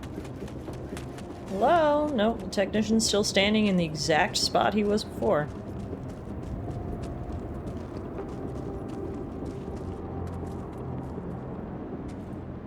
I want to share supplies with you. Are you still in need of supplies? What? Well, I thought sharing is caring, you know? Oh, man, you just don't give up, do you? Well, isn't that the pot calling the kettle black? Yeah. I gotta say, I might be able to swallow my pride just this once. It's gotten really tight. You're not a minute too early. You should come back, you know. Look, I've been thinking about everything you said about Maxwell. And you have every right to be afraid of going back. But staying here is suicide. And if you came back, well, maybe we'd have a chance to think of something to keep you safe. Think of what? Sacrificing someone again? Like you did with Tabula Rasa? Oh my god, he really can't get past that, No, can he? Jan. There's one thing Pops taught me, and that's that people don't change so easily. Oh. Heavy blow. It's just a fact of life. Listen, man. we're not going back. Nothing can change that decision.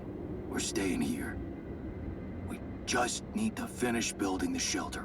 Only a few more things, and maybe we'll even be able to call it home. Okay. At this point, I'm just like, well, we did what we could. We found him. I tried to talk to him. We gave him supplies. Clearly, he thinks I'm like the worst person in the entire world. So, I don't know what else we can do. Like, I don't know. I don't even know what to say back. At this point, I'm just like tired of fighting with him. I'll just say this. So it's decided, you're staying. So it's decided. You're staying. Like I said, no going back. Yeah. But if you're serious about this caring shit, I admit there's one more thing you could do to help. Oh. Now you want my help. Shoot. See those pylons over there? Took quite an effort to put them up. After you stole them from me, yeah. I got a list of resources that could really speed up preparations. If you happen to have any of these to spare, maybe you could just connect your infrastructure to these pylons and, well, send the goods over. It'd make things a lot easier. That big yellow son of a bitch is really making us sweat. Just saying. I don't know, this is kind of rubbing me the wrong way now. Like, now you're asking me to put my own life in jeopardy. The sun is coming for me, too. And yet he wants me to do all this for him and set all this up for him. He's not gonna help me in return. I don't know. I'm, like, very hesitant, honestly, to do more. So now they want me to connect their base to my base to allow us to transfer more resources. But, like, I don't really have resources. I still want to talk to someone else. Yeah, seriously. Like, it seems like he's just making all the decisions for everyone, which realistically, if he's so mad at me, doesn't that make him just the same as I was? Because it's like, now you want me to spread myself thin. I don't know. So if I was to do this, what do I have to do? Connect the rebel base pylon to the mobile base. So they would want me to... Oh, there's the rebel pylon. Okay.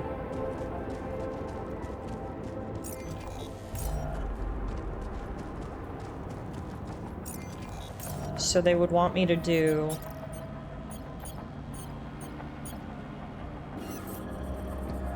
this. And connect it right back to my base.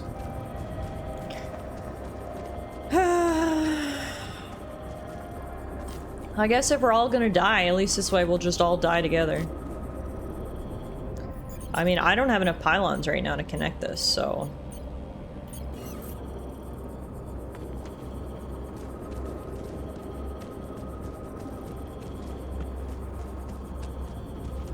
Call me soft, but I think this is the right thing to do. It is probably the right thing to do. I'm just feeling a bit...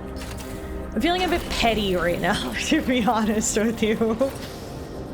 Feeling a bit frustrated, but frustration is an excuse to leave people to die. I just need to get past my own personal hurt and frustration.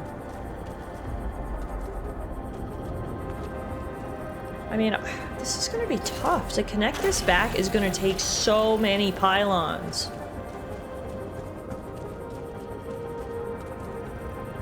And I don't think I can go through the cave either, so we're gonna... Oh, but I can connect it up to there. Hang on. Hang on. I think I can go this way.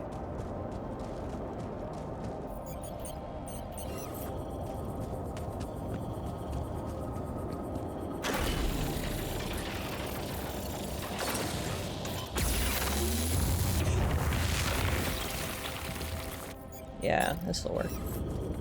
No, we're not gonna have enough pylons to finish this, but at least I can go that far. And then connect it up to my other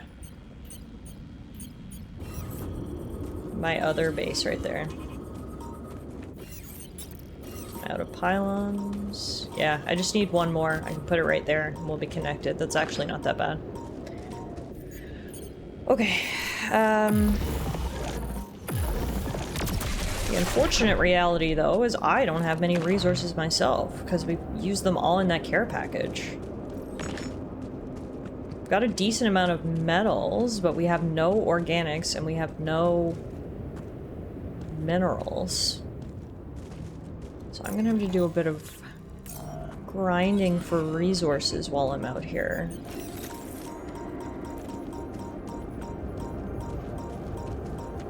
Where is your core?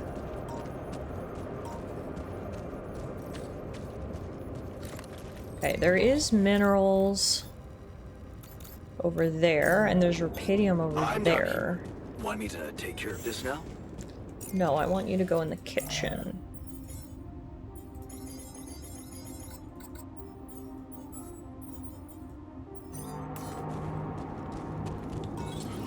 If we could get a couple of more outposts set up, it would be ideal. But again, to set up outposts, we need resources to make...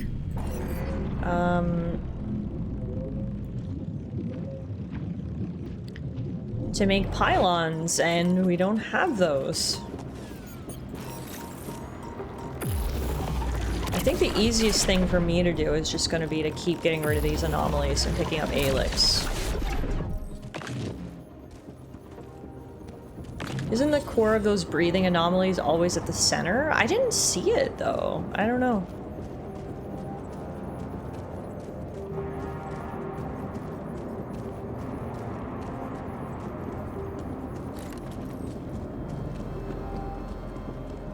Okay, here's some minerals. I can mine these minerals.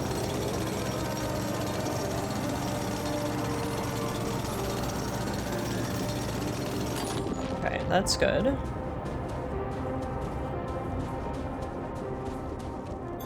I'm done here. Should I do this now? No, I want you to go down to the refinery.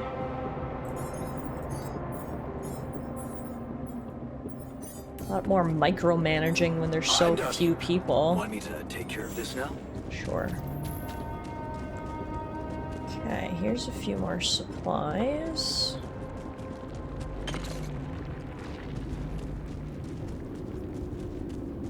And then over here is rubidium. The thing is we can convert Aelix into minerals, metals, and organics, but we can't convert it into rubidium. So the only way we can get rubidium is if we mine it ourselves. So obviously there's a bigger deposit here. Oh shit. But I'm wondering if there's just a smaller deposit I can mine without having to set up an outpost, because we really don't have the resources to make another outpost. Oh Jesus.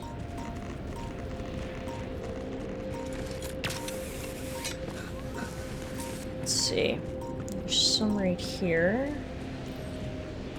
Oh, I thought there was. Some right there. Sometimes you can't see those things till you're like right on them. Oh Jesus. Run. I can't climb. Oh, this is bad. Okay. A lot of radiation there. Yeah, I don't really want to set up another outpost here because then that just burns more supplies, so I'm hoping I can just find a little deposit that I can mine manually. Which is where I was trying to go over there, but alas, there's rocks. Yeah, there's shallow rubidium right there. Let's go mine that. Yeah, we can mine right here.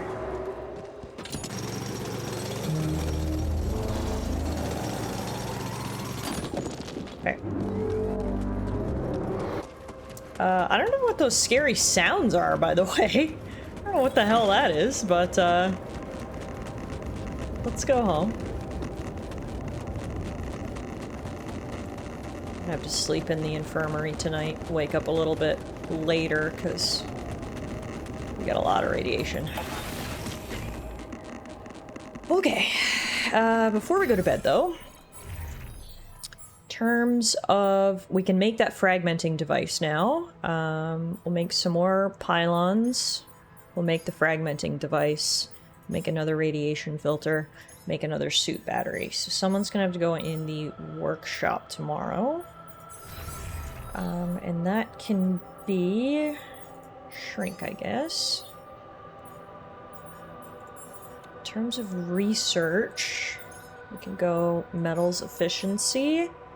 And we can go quick crafting. Put you back in research lab. I think those were just the sped up anomaly sounds. Oh, that makes sense.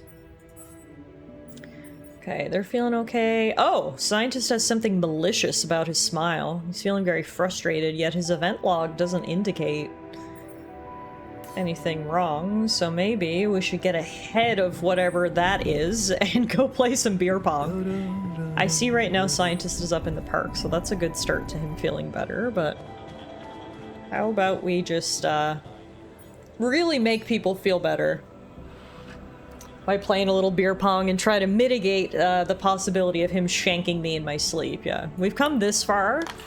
If one of these guys murders me now, I'm gonna be so mad.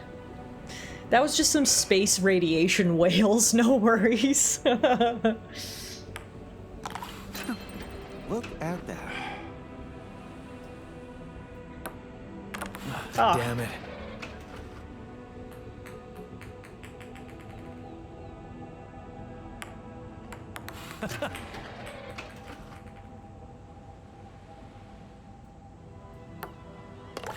Radiation whale sounds to fall asleep to.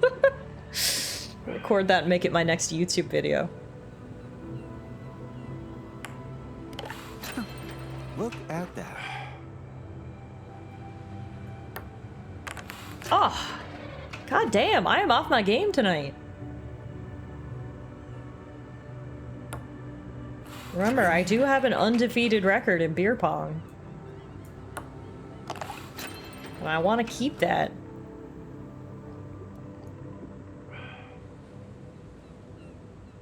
Getting a little tipsy though, which definitely doesn't help with the aiming. Look at that. Have you tried hitting the on button?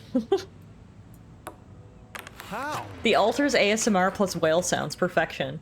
Yeah, the only ASMR we get from the altars is them yelling about me at how terrible I am. Yes. That's the ASMR you go to sleep to from the altars themselves.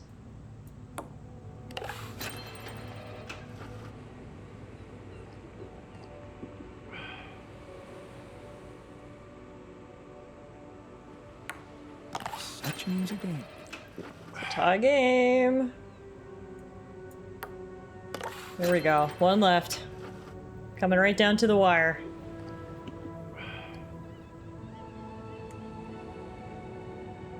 I am so drunk, I literally can't even see straight, so hopefully Scientist is as drunk as I am. Yes! Whew! Undefeated streak continues! Drink up, bud. Hopefully that'll quell any weird malicious plans you have. Okay, you beat me. Now can I get back to things that actually matter? Uh-huh. Now, Shrink, you get your butts down here. It's time for me to challenge you next. Luckily, it seems my drunkenness level resets at the start of the next match, so that's good. I was worried there for a second that we were going to be too drunk for another round, but... Maybe the other altars left due to you never losing at beer pong. They were just so pissed off. I got this. Talk about sore losers, am I right?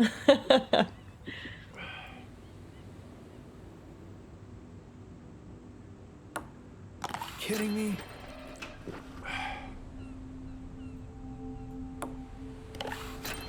Give us a chance, Jan. Sheesh.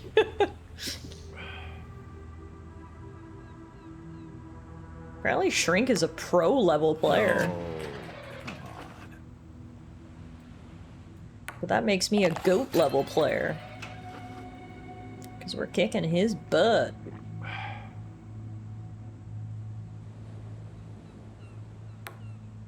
Beautiful. You know what I just thought? Have we even looked into the possibility of making more altars? I feel like I've been so concerned with all the other bullshit that's been happening, which I feel is fair. Have I even looked into whether we can make another altar? We haven't. Must have slipped. I mean, we may as well go look. I'm not sure if we're like maxed out or if I have the resources to make one, but we may as well look. These must be American beers, because you can drink 6 before getting drunk, and having random dirty beer pong balls in them doesn't change the flavor. Damn, Brawny with the fighting words. There's another dub for the beer pong champ. Alright, I am drunk, but I'm gonna go check and see if we can make another altar. I don't think we have enough rupidium for it, but I want to at least see if it's an option. No, we don't have any more available slots. Unless we find another qubit chip so we can upgrade, we can't make any more right now. Okay, well, that answers that question.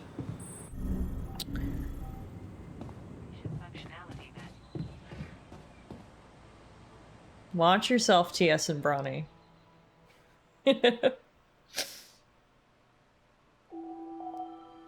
Day 71, the sun continues to approach, and I believe tomorrow we also get a magnetic storm, so that's good. Lots to look forward to there. I am going to start my morning off out in the mines, because there's no better way than to start your day in the mines. Wait for them to be finished their tasks in the workshop, and then we can finish hooking our rebels up to our network, which hopefully means they'll be alright for the upcoming magnetic storm. My module is out of order. Want me to do this instead? Yes. Did you manage to make anything before it broke, though? No, you didn't. Okay, that's annoying.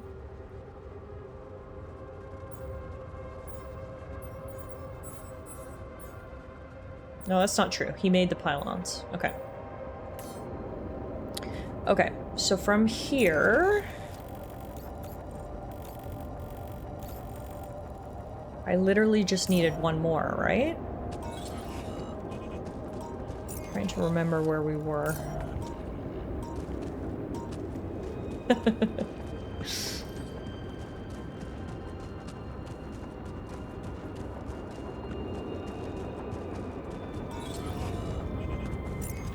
Wait, isn't everything connected already? That's what it looks like here.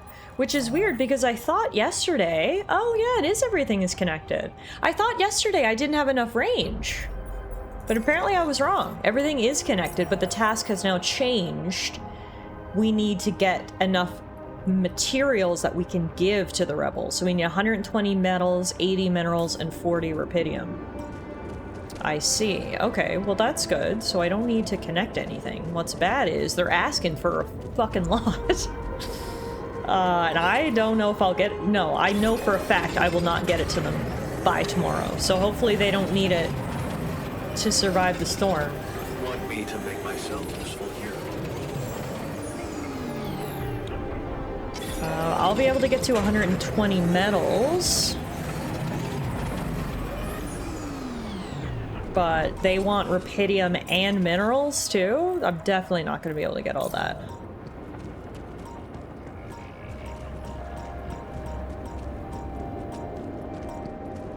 I can't go too far because we're also inching closer towards night, so I'm just gonna go up this way and see what we can find. This is the minerals deep deposit, which I haven't had a chance to set up a pylon or a base at yet. This would be pretty easy to set up, actually, because it's not far.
We're like so close. It should be like literally right here.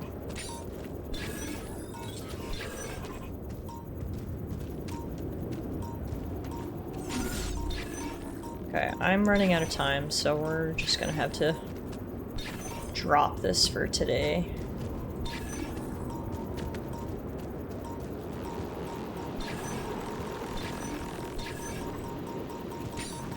Okay.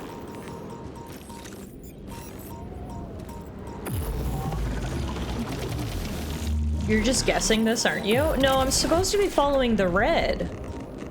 But I kept following the red and it was giving me nothing. Well, so I guess I am kind of guessing it, but there was a method to my madness.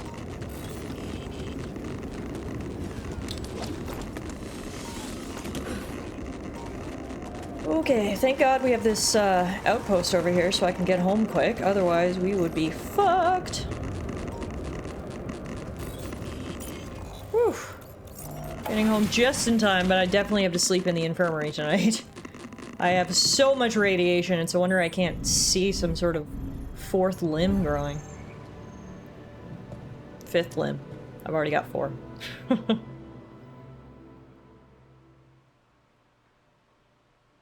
You had 3 pixels of not radiation. Yeah, that was insanely close. Okay, I woke up. I still have a lot of radiation. We're gonna have to sleep in the infirmary for a couple of nights. But for now, we've got to prepare,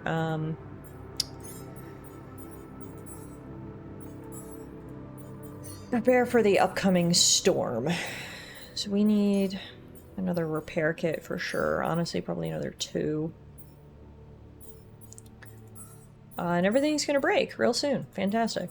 But in terms of tasks, we need to build the materializer module. Which, I gotta be honest, I thought I already did? No, I got the fragmenting device. So what's the materializer module? I don't see it under production. It must be a base part?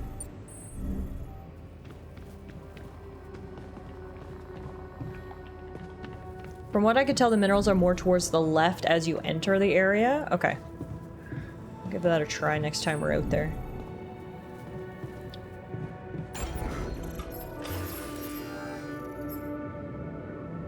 Ah, yes. Materializer is a thing we need to build in our base.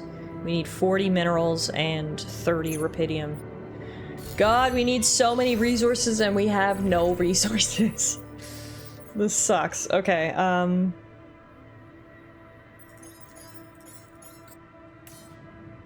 I'll go down to the refinery and refine a few things. The storm's gonna start literally any minute. Well, that's not true. In exactly 2 hours, but time flies in this game, so that'll be here before we know it.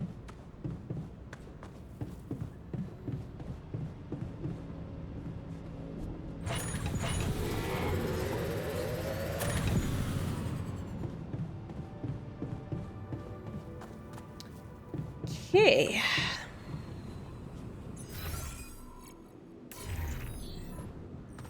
The storm hasn't even started and some things are already starting to break. Is damaged. Should I work on this while you're scheduling repairs? Jan, did you notice we're running out of repair kits? Yeah, because everything's broken. 1, 2, 3, 4, 5. And I can't make more repair kits until I repair the workshop, so I guess we'll start with that. Yeah, we're gonna have to set up multiple mines. I don't know. There's a lot happening right now. Why can't I repair this? If Jan's... Oh, because he's coming down to repair it right now. Okay. Well, that's fine. You repair this, I'll go repair something else, I guess. I'm really curious how my life... He keeps talking about that damn dim sum place. My god. Okay, the magnetic storm, yeah, it appears the storms here are fast and furious, if you will, because this one's only gonna last 9 hours, but again, it breaks literally everything in the base, so... Fast and Furious is definitely the name of these storms. Yearning for the mines is strong.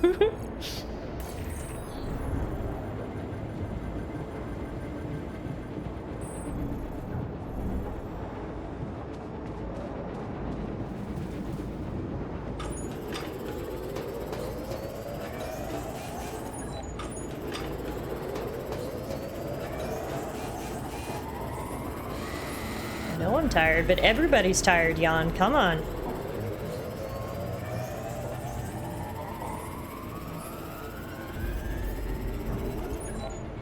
I know you're exhausted, Jan, but everybody's exhausted. Come on. Alright. We have literally no repair kits. See, it's like every time we get some resources, then I need to spend them all in just like our basics. And it's like, so it feels like we can never get ahead. Which is so hard.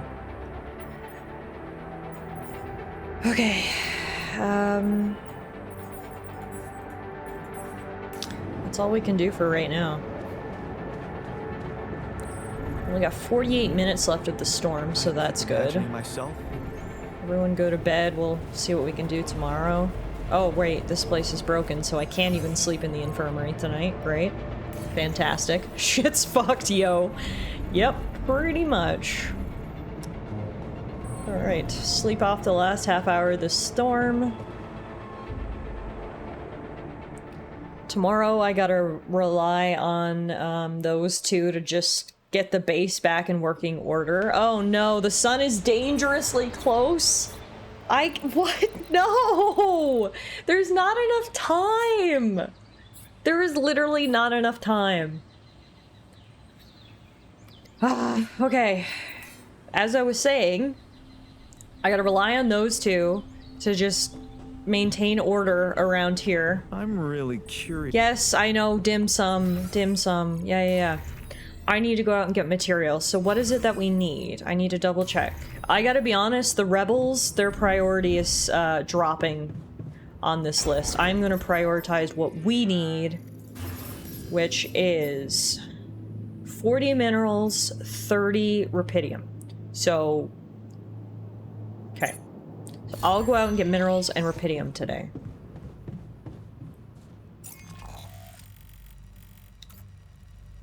I think I might be able to set up a minerals mine. We were pretty close to finding this spot, and I'll see if TS was right. If I go a little to the left, we might be okay. On top of all the fun stuff and time crunch, we still have to decide what we're going to do with the XCOM. Well, that's the thing, too. We still haven't figured out how we're going to smuggle our altars out of here. Oh my god. I'm gonna get gray hairs. I'm literally gonna get gray hairs by the time we're done with this game. It is so stressful. Feel like we're being railroaded towards the bad ending? Probably. But I don't even know what I can do differently to change it. Also, my game just totally froze there for a second. Oh, and it's freezing again? Okay, well this isn't gonna make my life easier, game. Can you stop whatever it is you're doing?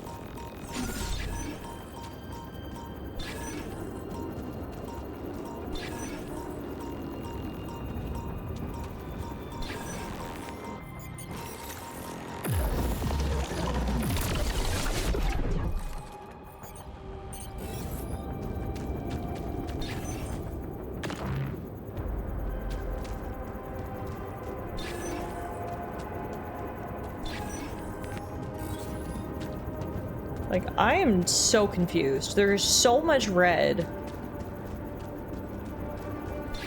How have I not found the right place yet? You think they're on the upper level? Of course. Of course! Nothing can be easy. Yeah, I feel like after this game, I need to, like, play a cozy game. After the altars, we're starting another Stardew Valley playthrough. There it is. Okay, you were right, TS. Now, I believe we... No, I thought we had... Yes, we do. Okay, sorry. Got ahead of myself. I was gonna say, I thought we had a mining outpost, and we do. Now, I just need to connect it up with this... over here. I would argue that Stardew's just as stressful. That's right, Noella. We talked about this last time I played Stardew. That you do not find it cozy.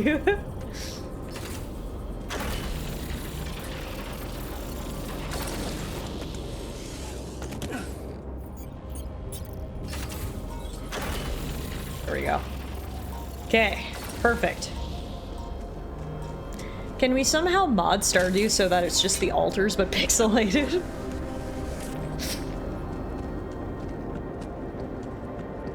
Alright, let's mine some minerals. There are a lot of Stardew mods, you're right. Like, you can really mod the shit out of Stardew, so...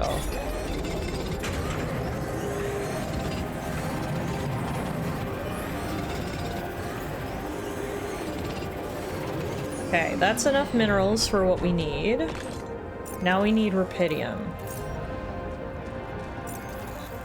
Which... we're gonna have to go that way through the rock blockade, I think.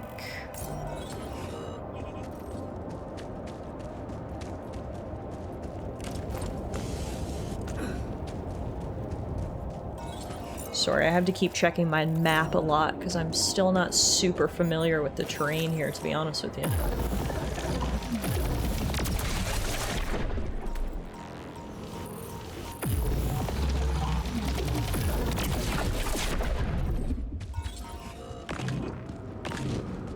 How's everything going back at base? I should double check that. Base maintenance. You're doing filters. Probably another repair kit. He's repairing everything. And then we can do... okay. Is it just me, or is this Act 3 significantly shorter than the previous two? That's how it feels to me, too. Like, I just thought I had a lot more time. And I don't. And I feel like that's making things stressful as well. Like, I feel like we've only been here, like, 10 days. Feels on par with Act 1. Yeah, I guess maybe Act 1 feels like a frickin' eternity ago, so... I don't even know anymore. This whole game has just been a fever dream of trying so hard to stay alive.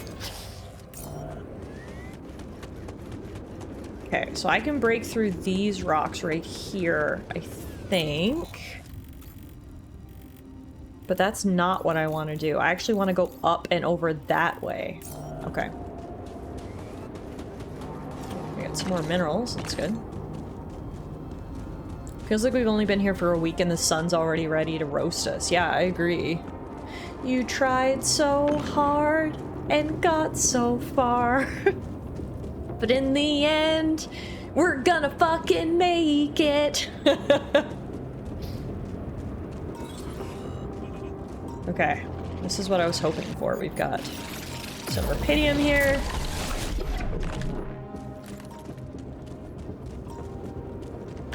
Rupidium, rupidium, rupidium. Where is this leading me? Back towards that area we were at yesterday.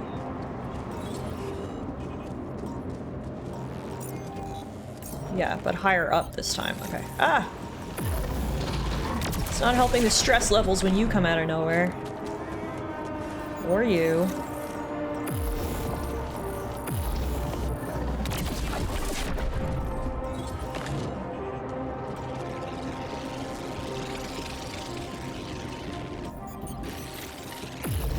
For you!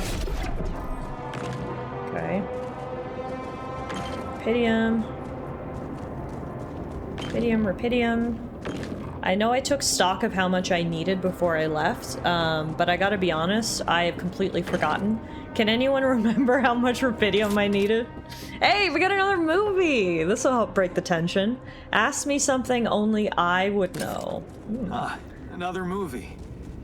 This one was actually on my pile of shame. Alright, we'll watch that tonight. I needed 70 total? Okay, so I need a lot more is what you're saying.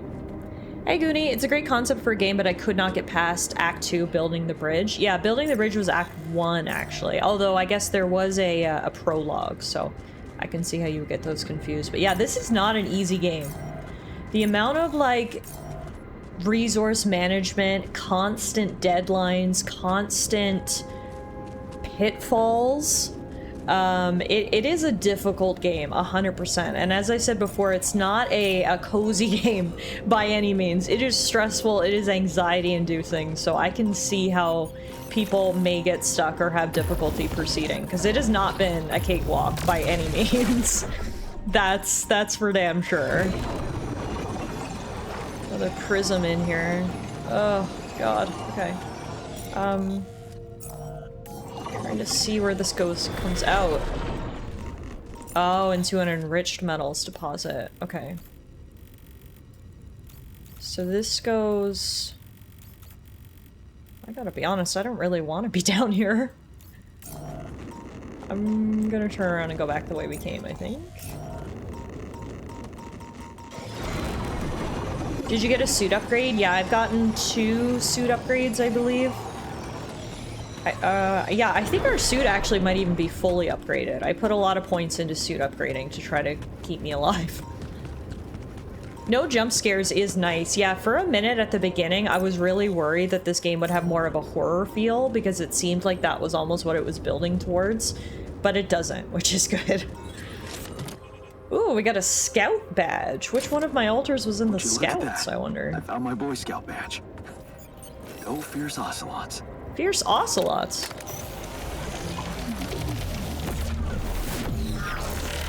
I mean, luckily I do believe that different aspects of the game in terms of difficulty can be adjusted. I think we're playing on normal in terms of resource management and combat.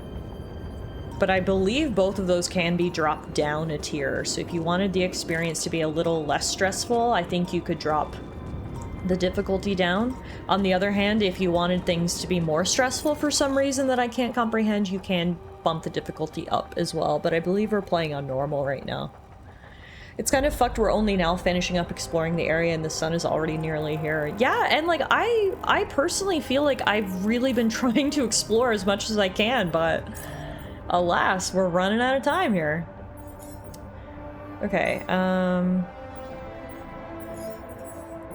I need you to go greenhouse.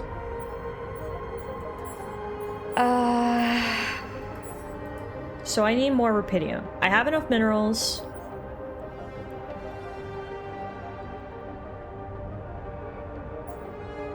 I need more rupidium, but the only way we're gonna get it...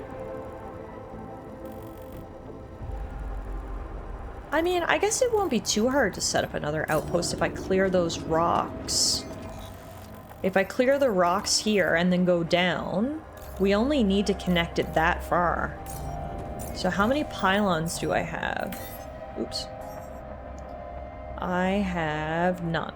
So that's our issue. We need to spend resources to get resources, which at this point may be counterintuitive.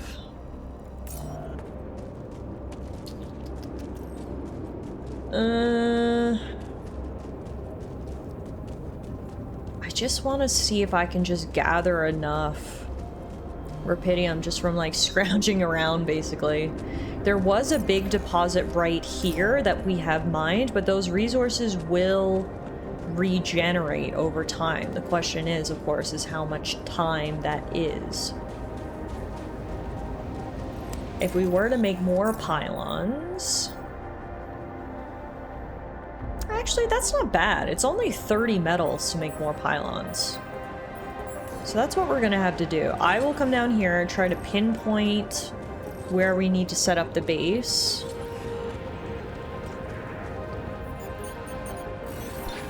And we're gonna have to build an outpost here. Nothing there. Oh god.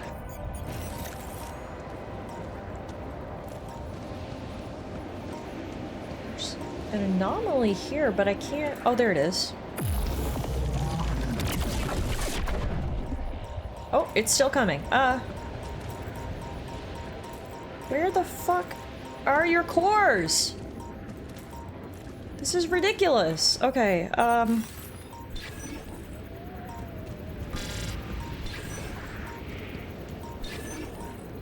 also nowhere close to where we need. Okay. Great. Looks like it's over this way-ish. Yeah, it must be on the upper level. Must be. Of course, just to make this even more difficult, right? Yeah, it's gotta be up here.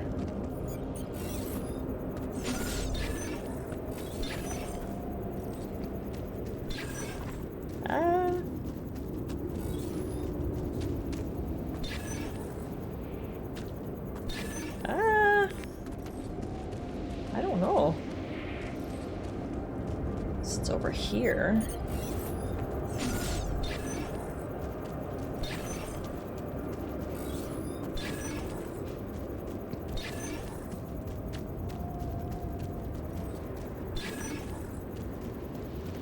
It's over there.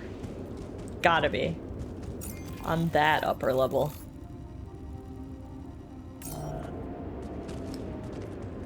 Okay.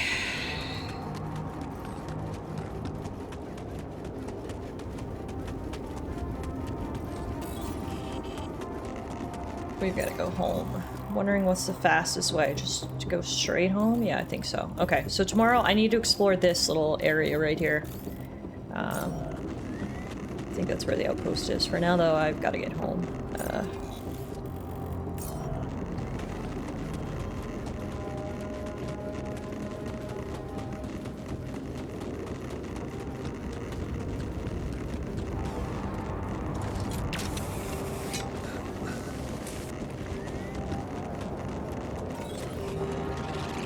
Whoa! When I get home, I gotta double check where we're at in terms of resources. Because again, the resources for the other altars have definitely been put down lower on the prioritization list. I want to try to get that materializer module built first. So let's see where we are at for that. Oh, all we need is metals. That's so easy. Okay, I can finish that first thing in the morning then. We just need metals for the materializer module. That's good. Okay, in terms of what we got everyone else doing, we'll get scientists to finish off those pylons in the morning. We're gonna get shrink to make food. Nothing is broken. Things might break soon. Not knowing what someone is plotting behind my back. But we'll leave it for right now. What we're gonna do, for both the ease of us to try to relieve some of our stress and to try to relieve some of the altar's stress, we're gonna watch that new movie we picked up. This movie is called Ask Me Something Only I Would Know, and if it is half as good as the last one we just watched, Aliens Have Finally Responded, should really help morale. So the description for this one is, one of the two identical Peters is an imposter.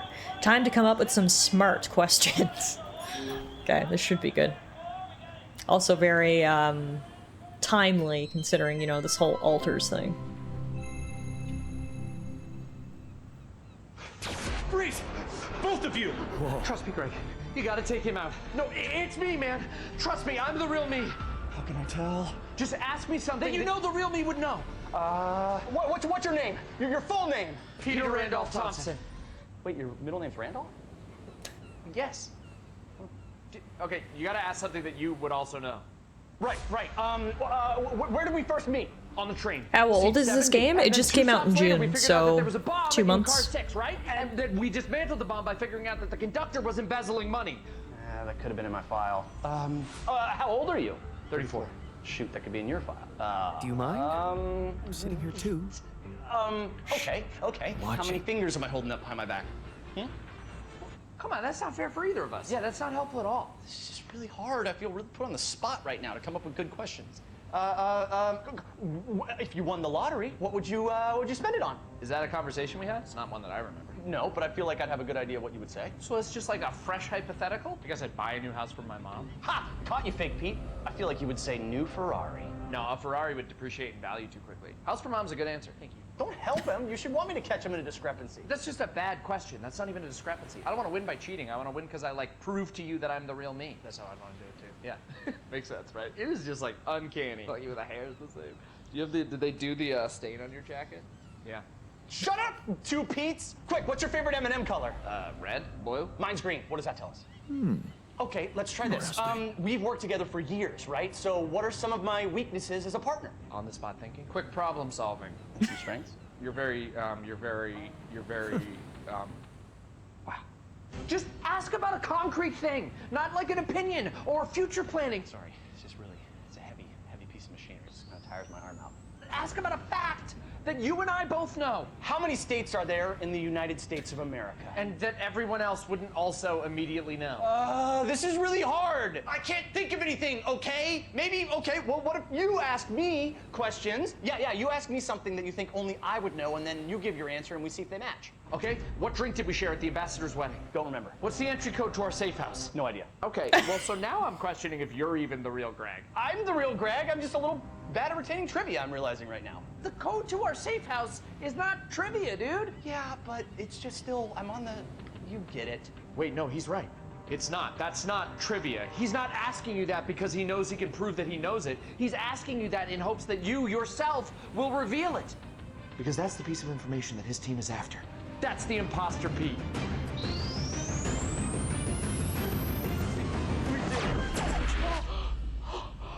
Oh, thank God. How'd you know? Anyone who's worked with me for years would know I'd have an impossible task tracking that logic. I'm almost immediate. Oh, you haven't changed a bit, Greg. Imposter! I have changed a bit. Oh. Went through that whole yoga phase. Used to be a bit of Now a there's no Pete's. Wait, I only get one round of guessing? Doesn't seem fair. Would have asked better questions if I knew that. But, yeah, okay.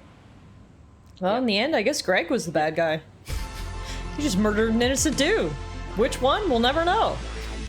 Bless you. Greg's costume was peak 1990. There we go. Everyone's feeling joyful after that silly little movie. Let's see. Let's check in with everybody. He's feeling okay. He's smiling. Okay, that's good. We're keeping morale high now that there's only 3 of us. Shrink just keeps going on and on about this fucking dim sum. But other than that, we're doing our best. When there's only 3 of us, there's less tension, actually. In a way, it's kind of nice that we lost a lot of our alters because it feels like there's way less interpersonal tension here.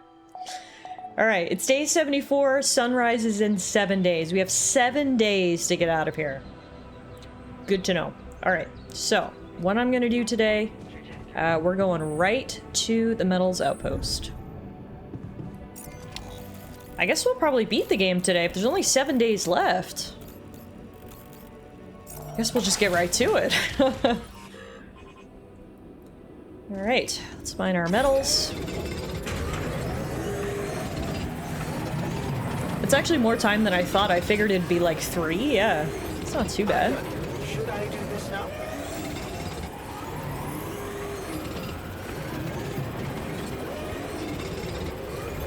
I'm done. Should I do this now?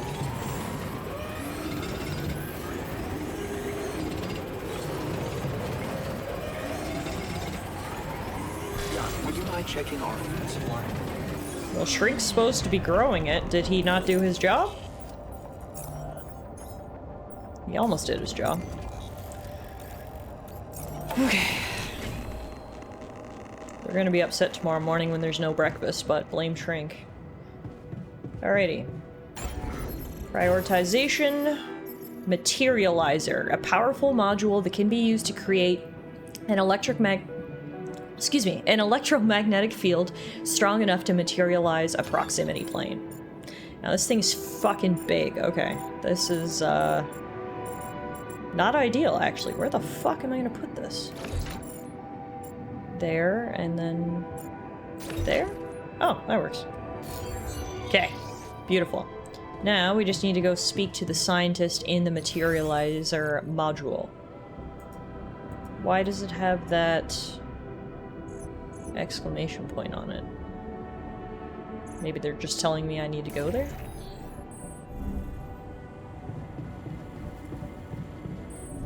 I would really like to finish, this food that Shrink made. Another 2 hours, yeah, I'll do that. I'll finish it before bed. We'll talk to the scientist in the materializer module in the morning.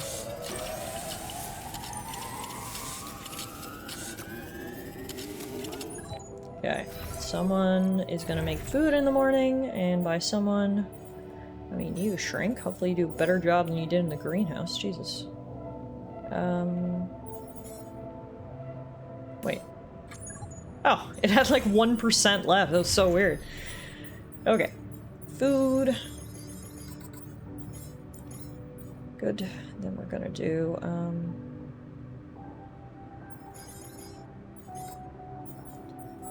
you are going to refinery tomorrow.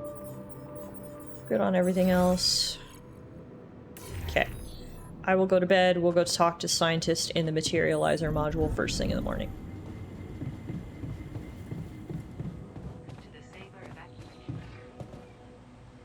We've only got one meal, so people are going to be pissed off in the morning when they don't have breakfast, but that's it. Everything is queued up. They can deal with one hungry morning. What did the rebels need? 120 metals, 80 minerals, and 40 rupidium. So I have the metals. We need a lot of minerals, a lot of rupidium. We'll see if we can do it before the time limit is up, but obviously I'm going to prioritize my own survival first. But we'll start off by going to the materializer. I'm really curious. Yes, shrink. Jesus, will you stop saying that? Hi, what the hell is this thing? What the hell is this thing? A custom-built rupidium-infused electromagnetic field generator. Normally, electromagnetic waves operate on a limited frequency spectrum. But with the extreme nature of rupidium particles, the possibilities become infinite. The frequency spectrum can be stretched so that our waves will be able to penetrate all potential landscapes and disturb their magnetic fields. In effect, pulling the proximity plane towards us, just like a magnet. Really? It's that Kind of hoping there simple? aren't too many steps beyond the materializer. I hope not either, because we don't have a lot of time and we don't have a lot of materials. It would be much more reasonable to test this theory in a safer environment before putting it to such extreme use. I mean, this should hopefully get rid of the anomaly, which will allow the rescue ship to get to us, but I guess we still haven't dealt with how we're going to get the altars out of here. So there's a minimum one more step after this. Hopefully just one more step, I guess. What should we say in response? Yeah, I think I agree with you guys. We'll say we don't have that luxury. Well, we don't seem to have the luxury of testing anything in a safe environment. So I guess we'll just have to close our eyes and push the button. Maybe your ignorance is a blessing in this case, because we don't have a choice. That's what I'm saying, dude. We are treading on thin ice here. We've been treading on thin ice this entire time, bud. This is no different. Powerful electromagnetic field affecting not only the outside world, but also inside the base. The effects are hard to predict, but it could be everything from instruments malfunctioning to the entire base being annihilated within minutes. Well, the entire base is going to be annihilated within minutes in like 5 days, so turn this thing on, and it's fine. Structure materializes. It's fine. You will need to act quickly. Climb it as fast as you can. Penetrate the prism entanglement, place the fragmenting device there, and press start. While you're up there, the rest of us will be fighting to keep the base in one piece. And if there's anything I can tell you for sure, it's that we will not be able to hold the fort for long. So, I only get one shot. One opportunity. Exactly. That's why it's vital that we have all hands on deck. So this is in less subtle terms the point of no return, I think. So if we are going to get the rebels to come join us, this is our last chance. Again, though, I question, we do this and this brings down the magnetic field, but there's still another problem we have not solved, which is how we actually deal with the rescue team when they come and how we get the altars out of here. But yeah, okay, I guess the team's not ready yet. Good point. The team's not ready for this kind of challenge. Then make sure it is, because we'll need to be flawlessly prepared. Battery packs, robust radiation protection, abundant repair kits on stock. There'll be no time to resupply, no way for you to come back to the base mid-mission. And no time for the rest of us to take care of anything other than protecting the base from falling apart. And here I was, thinking you'd give me a pep talk. Well, you're getting cold facts No pressure. instead. Yeah, seriously, Euro. Jesus Here's one Christ. crucial point. It will be wisest to start in the morning. You don't know how long it will take you to get up there, and the last thing you'd want to encounter is night radiation on top of that structure. What if you can't hold it up for as long as I need, and the whole thing dematerializes while I'm up there? Like I said, you'll need to be fast, and we'll need to be strong. Right. When you're ready to start, go to the foot of the structure and call me on the radio. On your signal, I'll activate this beast, and we'll see what kind of hell we've unleashed. Fantastic. Okay. You're going to materialize a part of a proximity plane to approach the prison barrier. You should prepare for that task, making sure your alters have everything they need to secure the base from collapsing. Okay. Okay. You make sure you have enough suit batteries and anomaly shields to sustain a long and dangerous climb. Okay, so just add that to the list of shit we need to make. We need more suit batteries.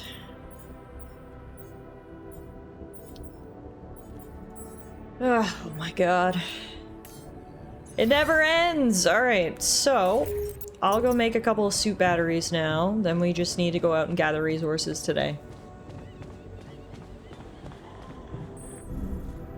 Hopefully I can actually set up the rupidium mining outpost today. What are anomaly shields? Yeah, I don't know that we have those. I guess it must be the shield. Oh yeah, it's the shield recharge. Fully recharges the suit's anomaly shield. Well, let's do one more each of both of those. I'm done here. Should I do this now?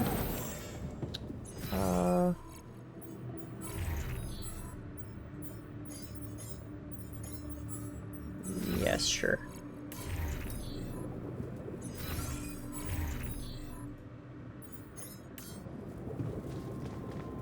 Okay, let's go outside and set up, hopefully,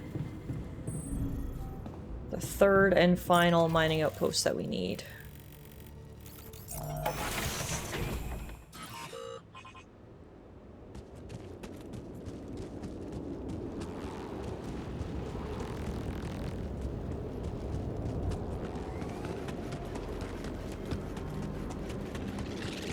Oh god. That came so fast.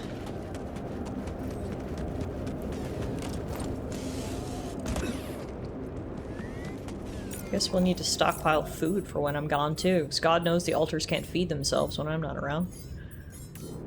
So as soon as Shrink's done in the kitchen, we'll send him back down in the greenhouse. Speak of the devil. Want me to take care of this now? Yep. Okay, so from here, I need to clear these rocks. It should be right here, I think. Yes, I told you yes. Yeah.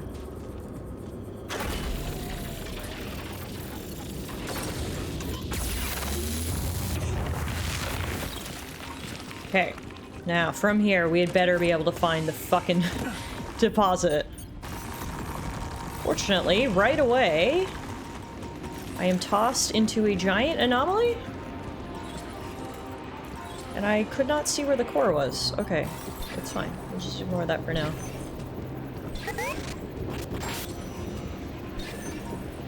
A orc, a human, and an elf walk into a bar. A hobbit walks under it and laughs at the other three. That's good! That's good, Idaho! Thank you for the 100 biddies, my friend. We're in a stressful part in this game right now, so honestly, the pun was exactly what we needed to break the tension a little bit. That was good.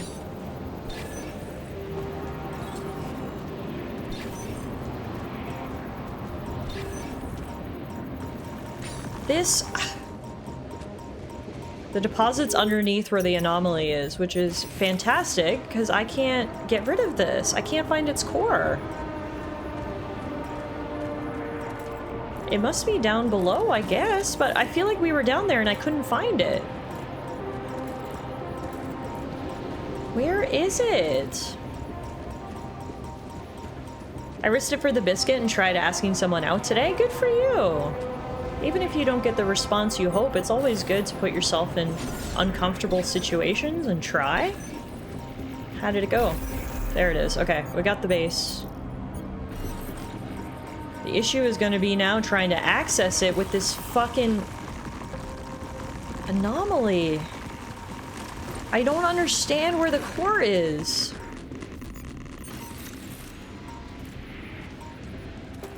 It's literally not here. I don't...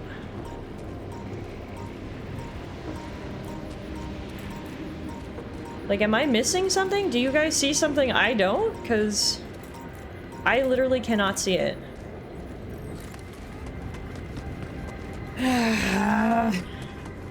It was very uncomfortable. She was already dating someone. Fair enough. At least you shot your shot. Good for you.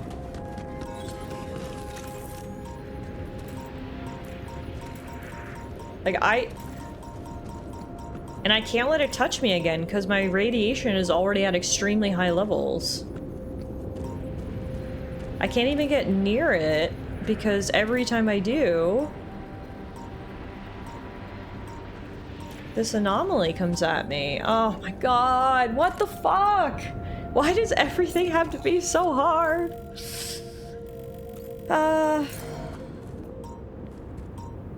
I genuinely don't know what to do here. Clearly I'm missing something. But I can't... I don't see where the core is. And it just comes at me.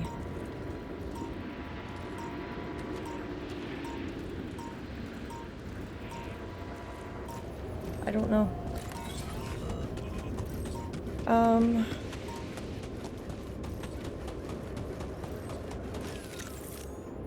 Okay, well, I can just go do minerals or metals right now, I guess. So we need minerals too. We'll come back to that.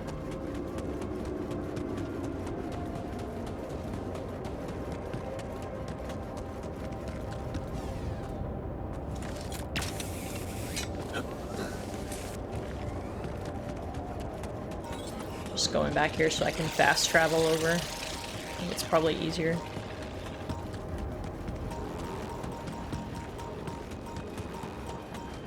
I'm so frustrated with that anomaly. Like, I literally don't see a core for me to access. I don't understand.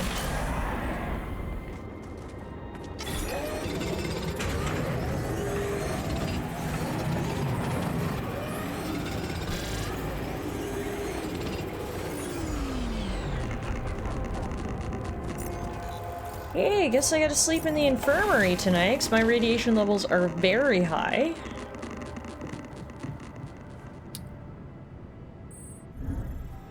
Trying to ask Google, but nobody wants to show a picture.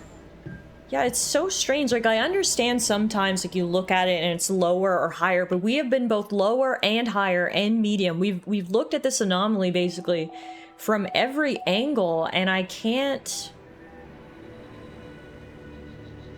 see where it is. I really can't.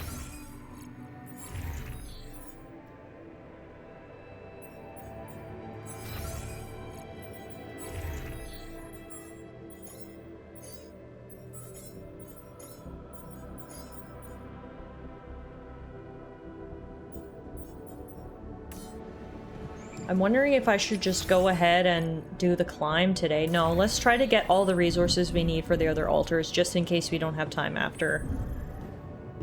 We are running out of time is the worst part. Okay. Well, let's go finish up minerals. We need 80 minerals.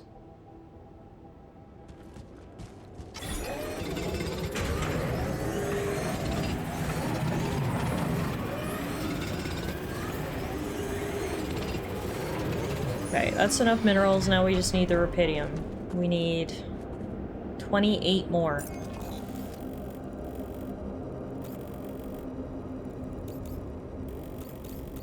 I don't know what to do if I can't get rid of... I can't get rid of that stupid anomaly. I found a YouTube video of the location, but they just show that they've already placed an outpost on it. Oh, great. Helpful. Thanks, guys. MK says, have you asked it nicely to leave? No, I've kind of just cursed and swore at it, to be honest. Maybe we should try asking nicely.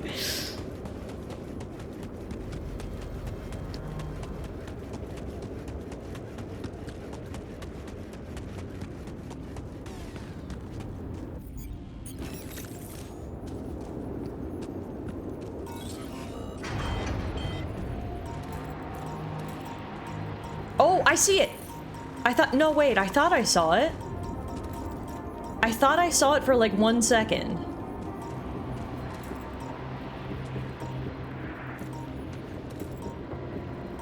Maybe not. Maybe I'm just hallucinating at this point. No, it's right there.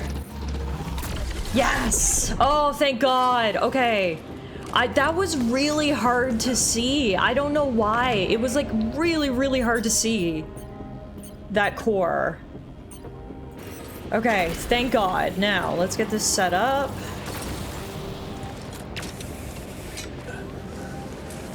We just need one pylon here, I think, and we'll be good. Yes. Okay. We got there in the end. It was tough, but dang, we got it. All right. I'm done. You want me to take care of this now? Sure.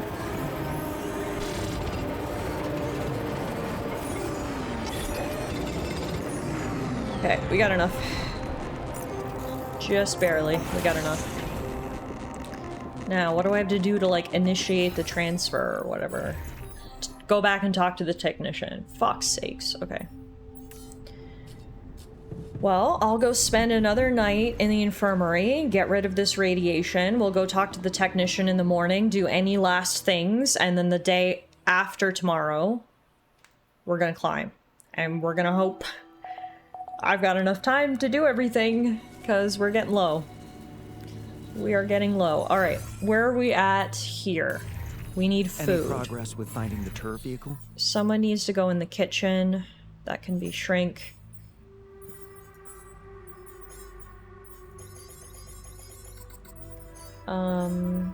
You can go organics. Okay, you guys do that. I'm gonna go speak to technician one last time. I guess if they're gonna join us, they'll join us after this, and if not, well, we did what we could, but we are almost out of time, so that's all we can do. Alright, it's probably fastest for me to actually fast travel to metals, and then go up and over. So if I go this way, I always get so turned around here. No, this way. Yeah.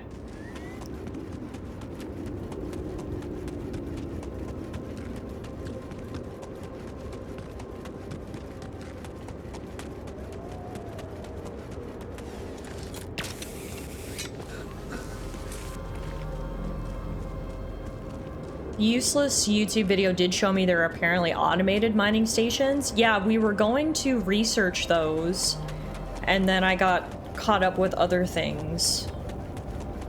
As with many things in this game, there's only so many resources to go around, but perhaps I should have prioritized those. Well, regardless. It's too late now. Why can't I talk to you?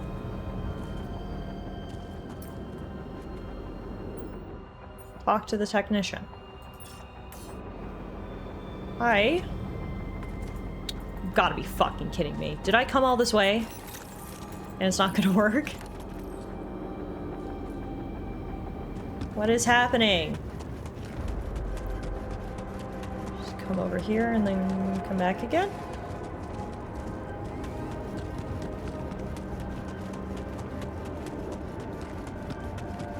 Bro, what the fuck? Okay, I don't know what to do.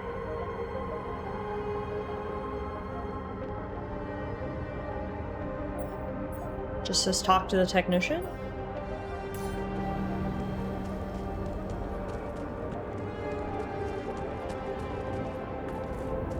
Usually when I approach him, the conversation just automatically happens.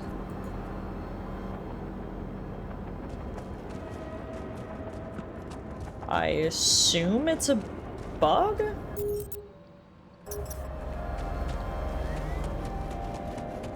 Wondering if I should just reload, because the game autosaves at the beginning of each day. Just reload and try it again tomorrow.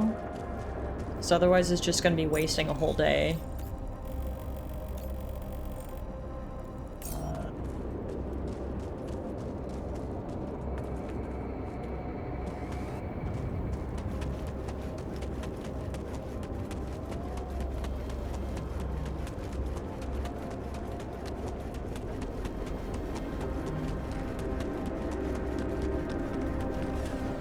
Yeah, okay.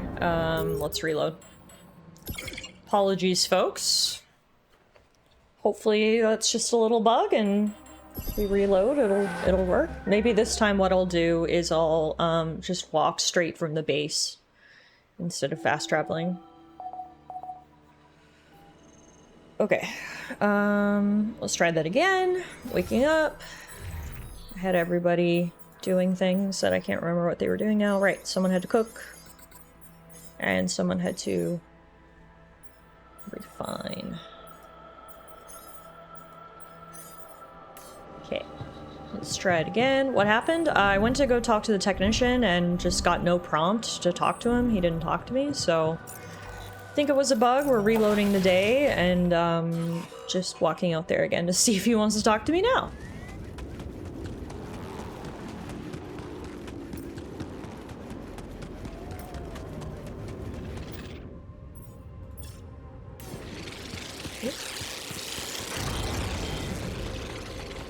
Greenhouse has a failure. Fantastic. Not my problem right now.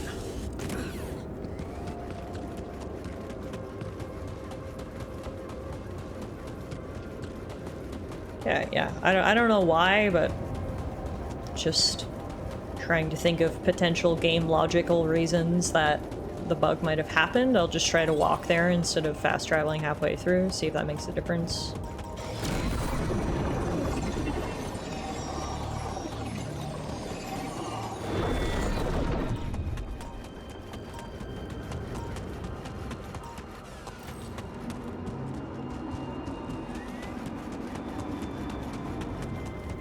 Did you need to craft another care package? No, it just says link up the bases, get the resources, and then talk to technician. That's my current objective, is just talk to the technician.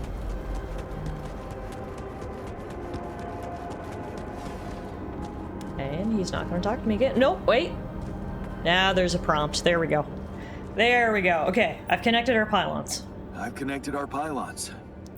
You have access to my infrastructure now. Oh. Does that mean you're giving us some of your resources? I guess. I went this far to collect them. Go ahead, help yourself. Mikasa es su casa, buddy. Help yourself to whatever you need. Huh. That's really generous of you. Thanks. I have to say, I didn't think you'd be up for it. After everything I said. I almost wasn't. I gotta be honest. I've been pretty fucking pissed off, but you know what? Apology accepted. Apology accepted. Because that's what you meant, right? That you're sorry? If it means so much to you. Okay. I'm sorry. I forgive you. That makes us even, right? Yeah. We're good. Goodbye, Jan.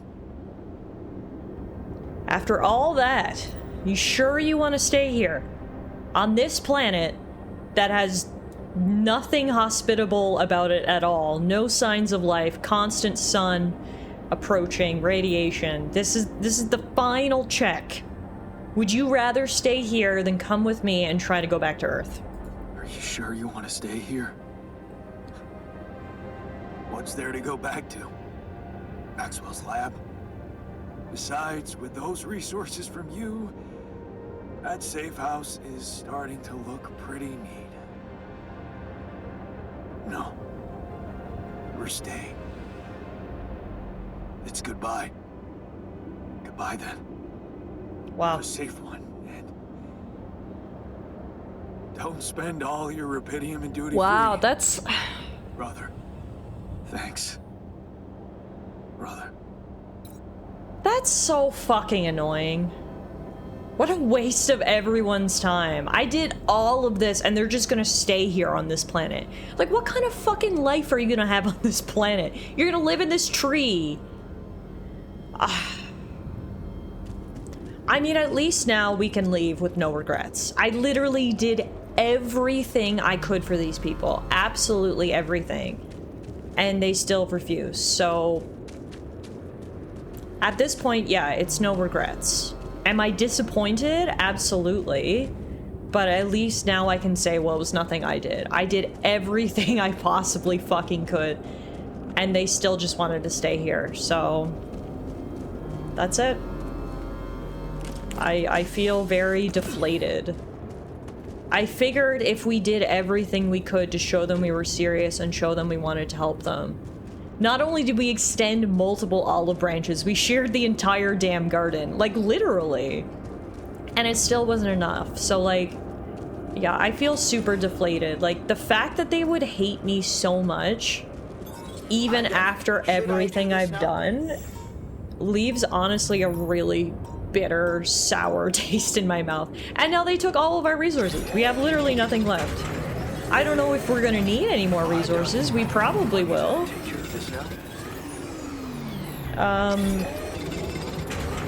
But we have none left, so I'm just gonna try to top up on everything because obviously we're running out of time. Tomorrow has gotta be the climb. So we'll see what we can get out of the hours we have remaining. And then tomorrow we're heading out.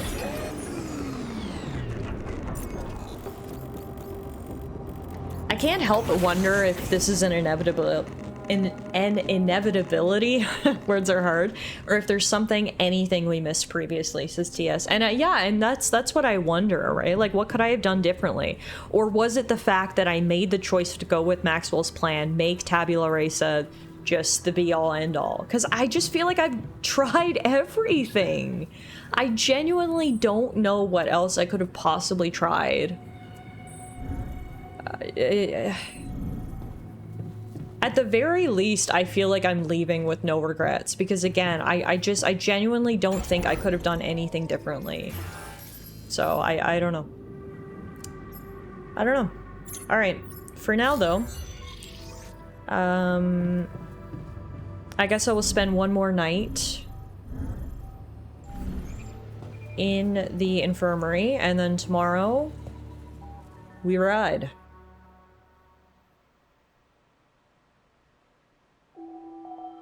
Three days till sunrise. We were cutting it fucking close.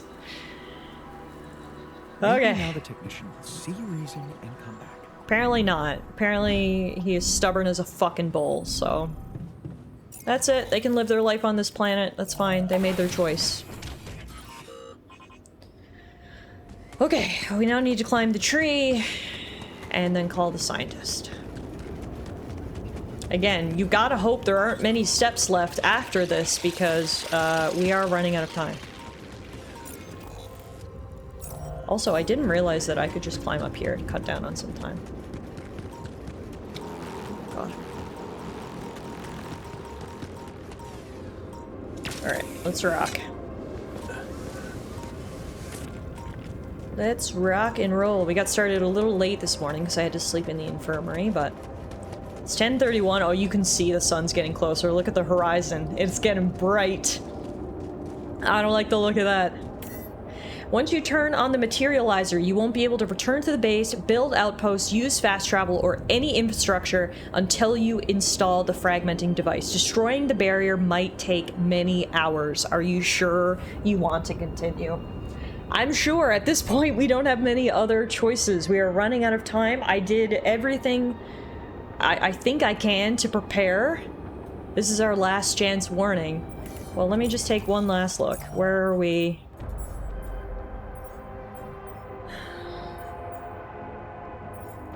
I mean, we can queue a couple of these up and put someone in the workshop.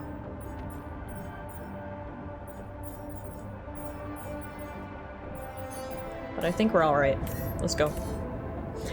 Let's do this! Oh god! Alright, I'm ready. Let's get this party started.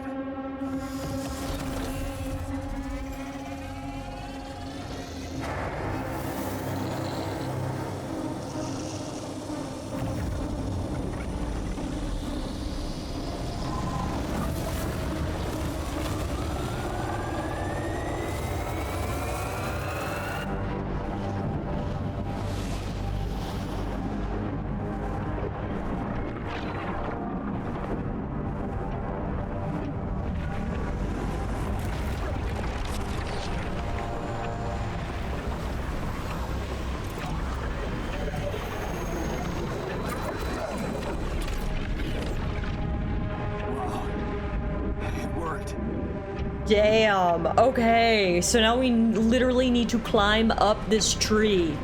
Yeah, it's not looking good down here. The base is under extreme pressure. Right.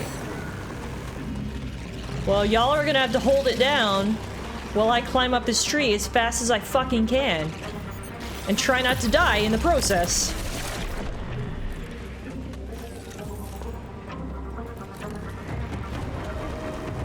Trying to judge which ones are worth getting rid of, and which ones I should. Reporting a dangerous malfunction in the quantum computer. What the hell is it? Actually neutralize. I am so stressed right now. Oh my god. This is crazy.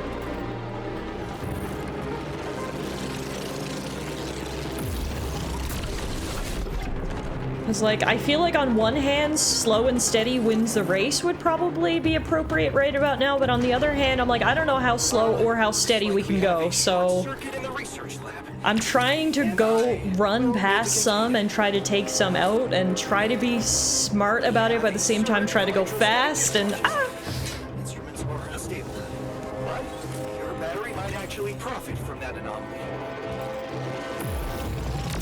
Hey Meerkat, you arrived at a very, very dramatic time. We have got 3 days until the sun gets to us. We're currently climbing a giant tree anomaly while our base is under extreme pressure. It's basically the point of no return here in the altars.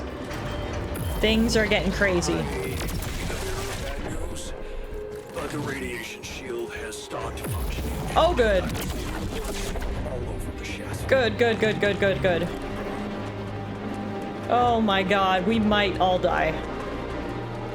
Look at the sky, holy shit.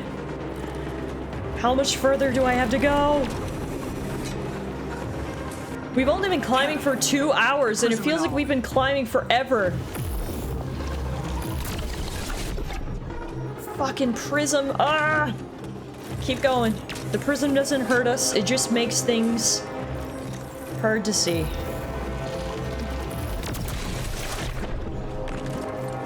Oh no, don't go back down! God damn it, no, go back up! I'm afraid all mechanical instruments are going berserk. And someone out there, please.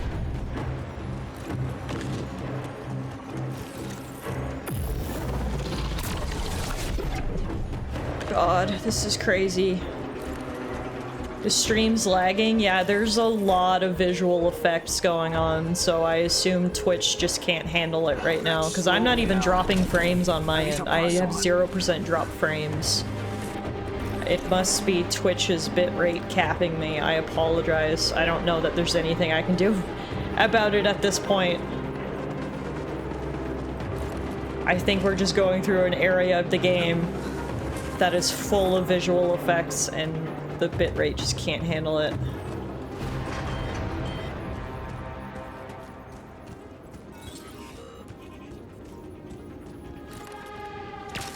It's like a slideshow, but the audio is fine. Yeah, this has happened to us before in areas of high visual effects. I don't know how to fix it. I genuinely don't, because it's one thing on my end if I was dropping frames or my CPU was capping out, but my system is not under load at all, which means it's gotta be on Twitch's end, so I don't know. what to do. I mean, I can just pause for a second here and see if we get back to normal. But it's happened before as well in areas of high visual effects. We're back to smoothness? Okay, maybe when it gets bad, I'll just take a break, come out to the pause screen, and I don't know. I genuinely am not sure how to fix this, because like I said, it's one thing if on my end I see an encoder overload, I see my CPU's capping out, I see I'm dropping frames, but everything is green on my end, which means it's gotta be a Twitch issue just not being able to process what's on the screen. I don't know. Come on. Not more anomalies. I genuinely don't know, so I do apologize. I don't want my stream to be a slideshow, obviously, but I don't know what else to do.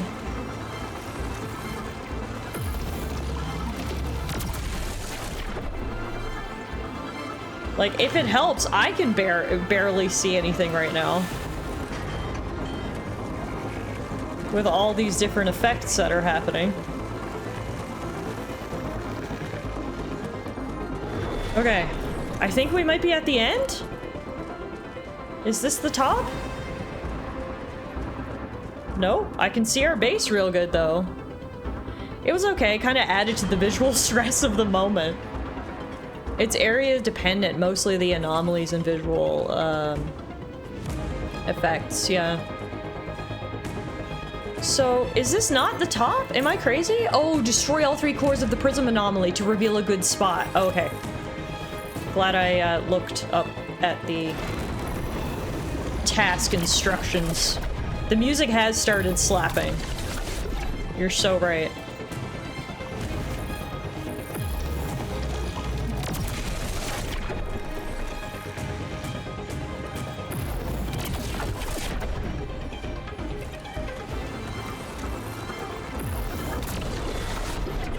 The materializer, it's gonna give in. Launch the device, quick. Yeah, where am I putting it though? Oh, over here. Okay. Yes, I made it. There we go.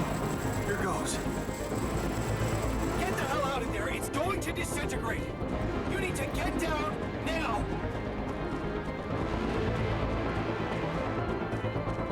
Okay. Whew. No other way down. Holy shit!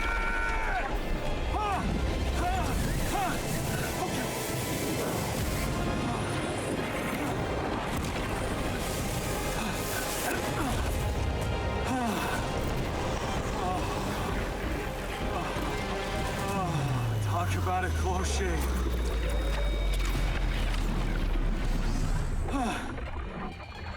Okay. Let's see how things are going back at the crib. That was insane. Oh my god. I assume the whole base is falling apart? Jan, did you notice we're running out of repair kits? Quite well, don't you think? Thank you, scientist. Okay, not everything's bad. They're just chilling and drinking. That felt good. We did it. Do you see? I just heard from the other alters who left. I think that was a glitch. Did you notice we're running out of repair kits? Yeah, I fucking noticed. That was insane. Okay. We survived somehow. We somehow survived, and now we just need to gather my alters in the kitchen in the morning. Why can't we gather right now, guys? We're running out of time. I don't think we can wait a day to gather. Is anyone gonna do anything today, or y'all just taking the rest of the day off? What's the deal there? Okay, scientist is coming down here, but I just want to do it myself, to be honest with you.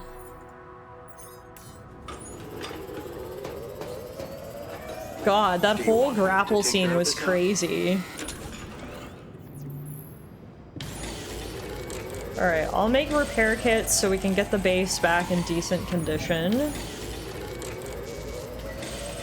I know I'm tired, but again, we are running out of time, so... Why would you gather in the kitchen if it's not time to eat? We could only gather there at breakfast time. I guess that's the logic. Oh god. Okay, I thought, I don't know, getting up there would give me like a sense of closure or relief, but I still feel as stressed as always. This is crazy.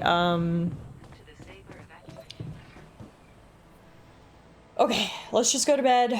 Let's gather in the morning. I think we're gonna have 2 days left. Yeah, 2 days. Oh my god. This is crazy stressful. Alright, everybody. I know the base is in bad condition. We're gonna be in even worse condition unless we get something happening here. Let's discuss options. Okay, team. We made it. The rescue ship is gonna be able to land. I have to say, all this time I was trying hard not to think about how much the odds were against us. But we beat them. We beat the odds. It's incredible. It's perfectly fine to be emotional about it. But it's not over yet. There's 2 things we need to discuss. One, after talking to Maxwell, we decided that it's better for your safety if the crew doesn't know you exist. You beat the odds, but can you defeat XCOM? Yeah, that's gonna be the final boss. Alright? And what about the other thing? Okay, here comes problem number 2. So many problems, so little time, literally. And I'm not sure we can trust him to stick to his word and keep you safe from harm. Which means we might want to think of a way to take control of that ship ourselves. Guide it out of their reach, somewhere they can't find you. Once we land, we'd have to abandon the ship with the rubidium on board. Ally Corp would find it eventually, but it will buy us time to get you to safety. Interesting. You do know that the crew of that ship will probably be fully armed? Are you willing to confront a military unit? No, we're not gonna fight. We need to be smart about this. There's only 3 of us, there's gonna be a lot of them. I never said anything about fighting them. We need to be smart about this. How about we negotiate? No, that's not gonna work either. Calmly and reasonably. Remember, they have no idea about your existence. We could use that to our advantage. Correct. And we can also predict that they will have to enter the base to salvage any mission-critical documentation. That's the procedure, and they will have to follow it. So we've got 2 options, I guess. We could ambush them inside the base, or we could hide outside and then lock them in. I feel like the second one is a more plausible solution. We hide outside and lock them in. Because again, ambushing them, we need to take into consideration it's me, a scientist, and a shrink gonna ambush a fully armed, probably SWAT-esque team. I don't like our chances if we have any confrontation at all. I think it's gotta be trickery, hiding in the shadows, rogue-type behavior. They're gonna cap you before you can even open your mouth. Yeah, so... Even though TS makes a good point and says XCOM misses so many 90% shots, I still don't want to test it. I think I agree with the majority here. We're gonna hide outside the base and then lock them in. Okay, so maybe we could hide outside, wait until they enter the base, and lock them in somehow. And what next? Locking them inside the base and taking off without them would be a death sentence. But before they die, they'd have enough time to contact Earth and warn everybody.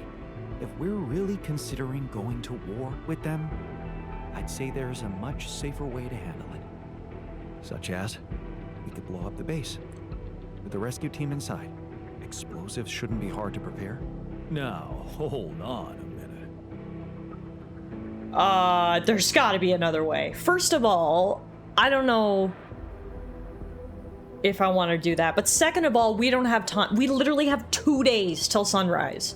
So me signing up for building anything else, I don't like it. I mean, I don't even necessarily object because of the brutality of it, but I'm also just trying to think of the plausibility of it as well. And again, I don't think I have enough time to gather resources to build explosives? What happened to the plan where we hide the boys in an empty Rapidium arc? I thought that was very reasonable. Yeah, I agree. I see we've got 100% vote for it's brutal, but I'm gonna butt in and say there has to be another way, because I would rather think of something like that if possible. No. There has to be another way than killing. I agree. Let's brainstorm. We could let them board the ship without knowing that you're not alone, of course. But just before takeoff, you could simply use some kind of incapacitating agent on them. That works. Like a sleeping gas. Of course, you'd have to be prepared for it. Devise some kind of upgrade to your suit so that the sleeping agent doesn't have any effect on you.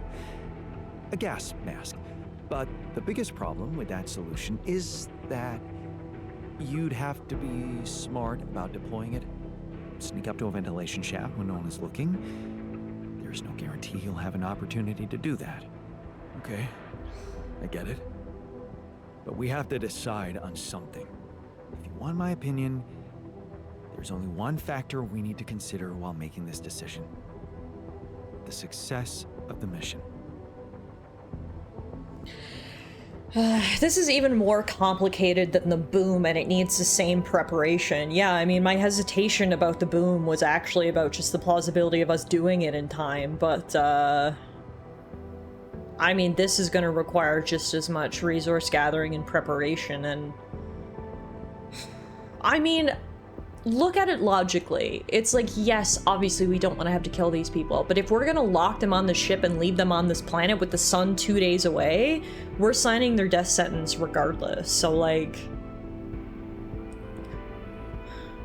Rapidium definitely doesn't come first. That's a no. Honestly, to be completely honest, your safety is what matters most to me, is what I want to say. No. Your safety is what matters most to me. Okay. Whatever you decide, right now we need to focus on the fundamentals. Let's say we dealt with the rescue team one way or another. What then? We'd need to take control of that ship somehow. Which will probably mean we'll have to craft an autopilot device, connect it to the onboard computer, and override the coordinates of our destination. We still need to decide how to smuggle you on board. I presume you already gave it some thought prior to this conversation? Okay, this is terrible. There's no way we're gonna be able to do all this. We were saying earlier that we hoped climbing up this tree was the final step, or that there was one step afterwards, but no, there's a million steps. We need to figure out how to deal with the guards, we need to figure out how to pilot the ship. There's no possible way I can get this all done in 2 days. I think we're fucked. Especially because we gave so many resources to the rebel. I don't think there's any possible way we can get this done in time. I think the gas plan involves taking the gas guards with you so they don't die. Oh, okay. I mean, I'll listen to your ideas, sure, why not? I'd like to listen to your ideas first. Fine, here's my take. It's not the actual smuggling that's the problem, it's surviving the voyage in cryosleep. And that's going to take a separate, properly designed module. How about a Rapidium arc? The cargo they'll never leave behind. Oh, that's actually interesting.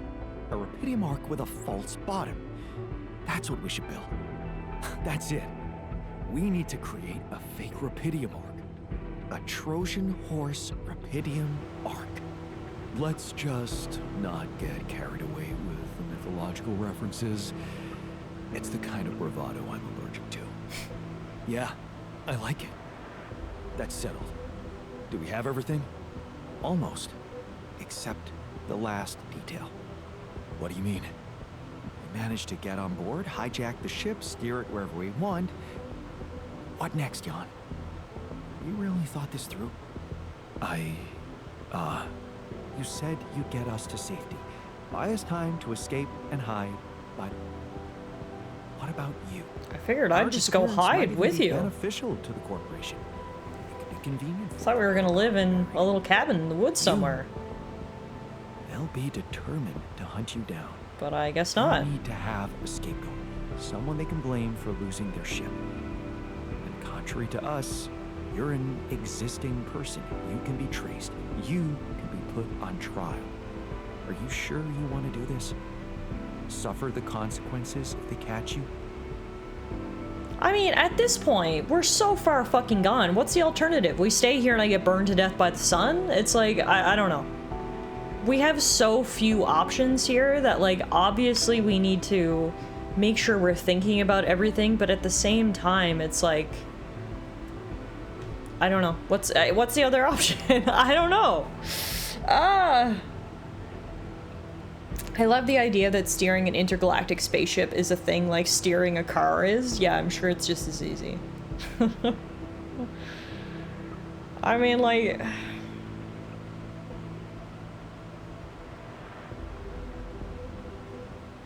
Guess I'll go with the majority votes. I hadn't thought about that. Well, I have to say, I hadn't thought about it that way. Thanks for making it even harder. Anytime. Well, we're not gonna be able to brainstorm everything out, right? Some things are just out of our control. Well. Look who's gained a new outlook on reality. Let's just do what we do best. I'll activate the beacon, and then we get to work. Yes. No time to waste. Okay, so let's see. What do we need to do now in the next 2 days? We need to activate the beacon to summon the rescue team. Yeah, but what about all the other stuff we just talked about? I guess this is step 1? Well, let's go do that as fast as possible so we can get to step 2.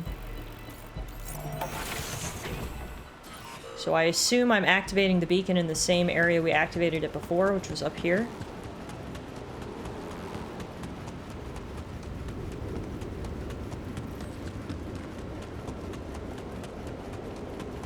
Also, this is definitely a crunch hours situation.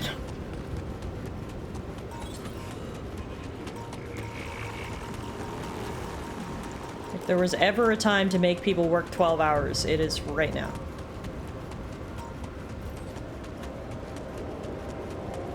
Okay.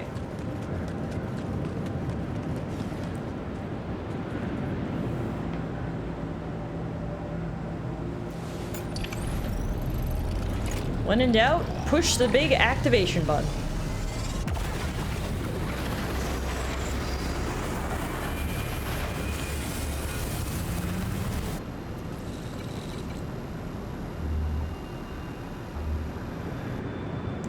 Okay. Oh my god. Okay. So, we just got hit with a bunch of new tasks. We've got a bunch of different ways. We've got the safe way, which is crafting 4 explosive charges. Or we've got the non-violent way. Then we've got the takeover autopilot, or we can ask Lucas help us fly the ship.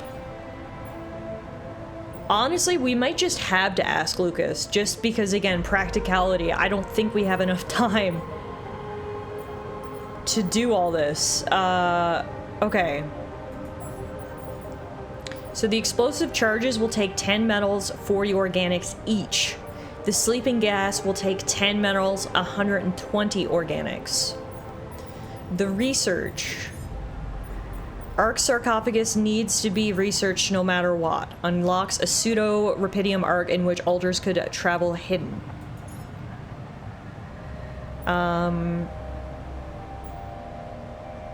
Well, what I should do, I guess, is go back and talk to Lucas first.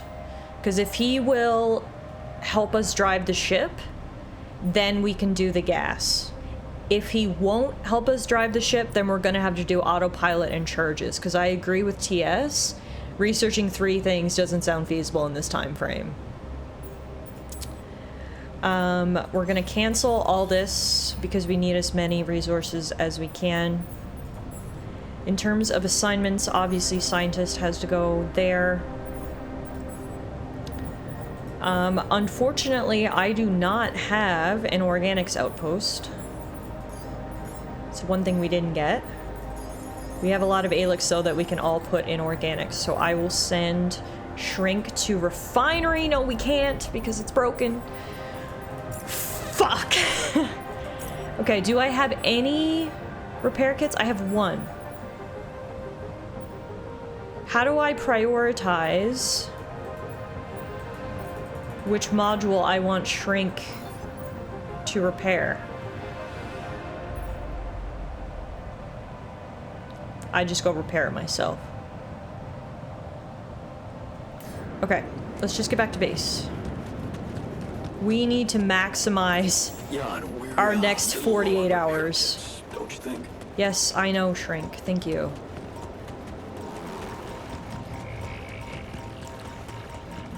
I'm gonna go back, quickly fix the refinery, put Shrink to work, go call Lucas. That's our immediate to-do list.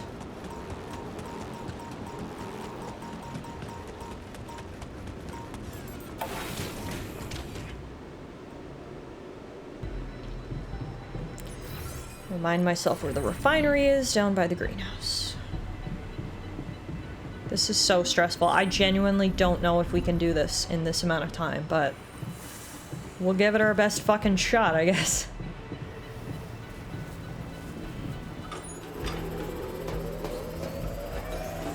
Want me to make myself useful here? Okay.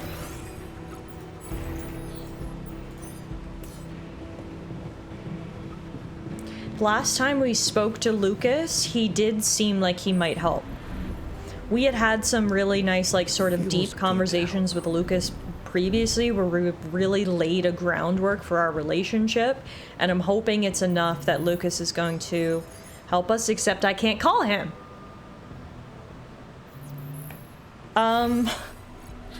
Okay, what do I do now? I can't ask Lucas for help with flying the ship.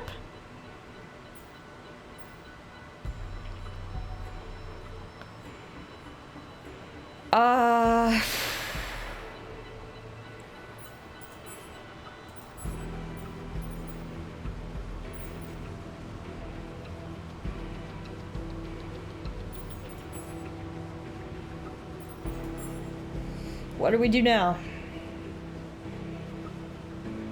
Do we just go to plan B? If I remember correctly, Lucas won't help unless you built 5+ arcs. Okay, well, I guess we're going with plan B.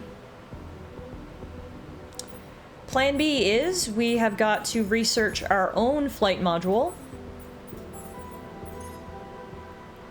And then we've got to go explosives. 1, 2, 3. We just need organics, which we'll have. Research lab failure, are you fucking kidding me? Oh my god, okay,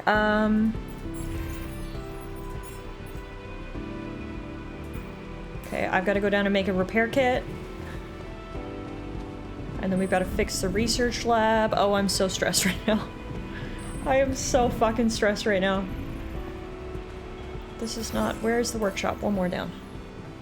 I know the research lab is malfunctioning. Thank you for telling me. Okay, I will put scientist in the workshop for now until I go fix the research lab. Then we'll swap.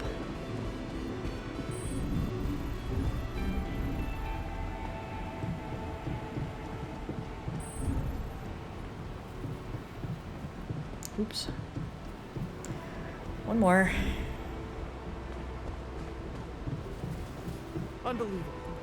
My whole research is gone into someone's incompetence. Wow, okay. Thanks for blaming me right now. I'm done. Want me to take care of this now? Okay, you have got to come back to the research lab. You have got to go to the workshop. In the workshop, we need more metals, which is where I will go.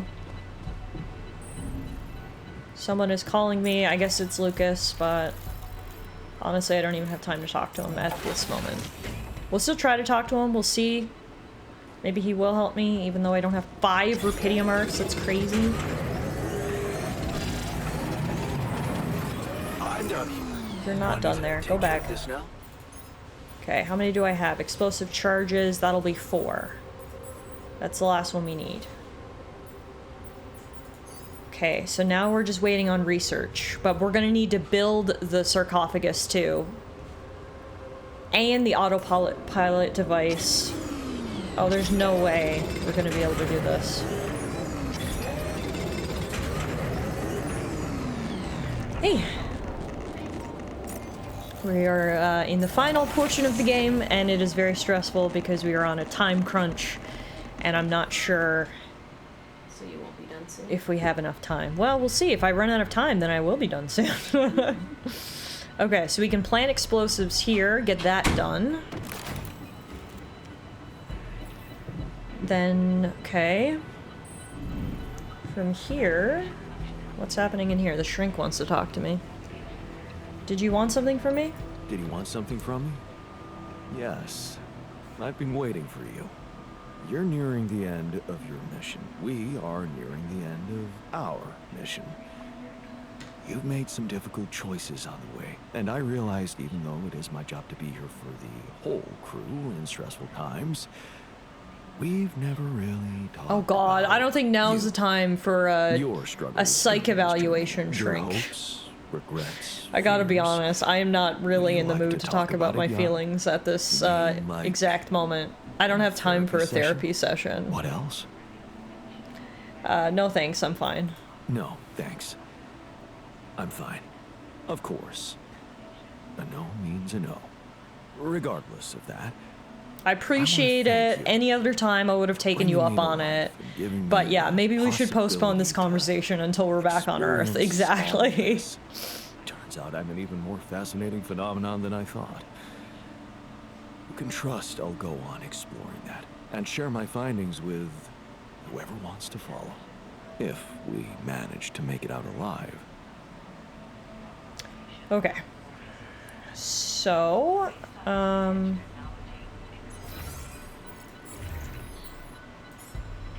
he's finished the Ark sarcophagus. So now we need to see what we need to build it.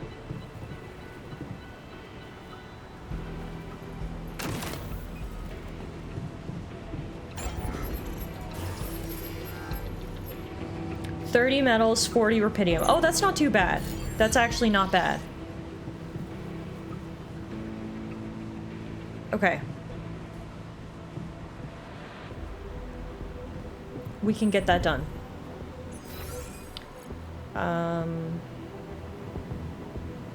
Okay, the scientist wants to speak to me. What's wrong with you? Are you just upset?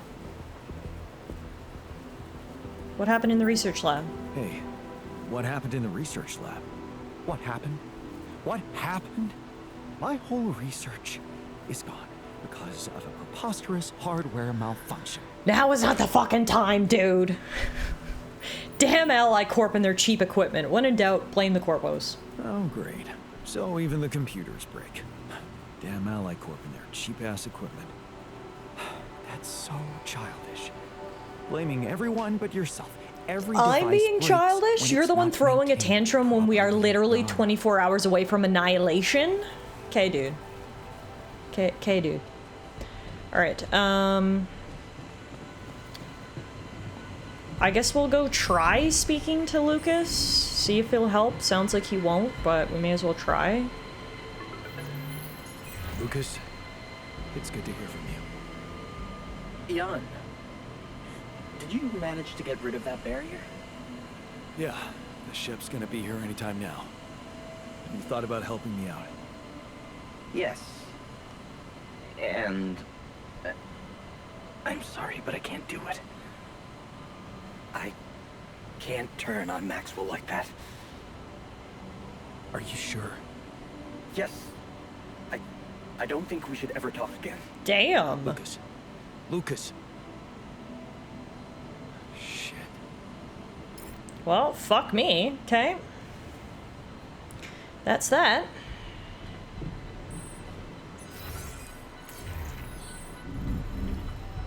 Just make sure all the explosive charges are planted.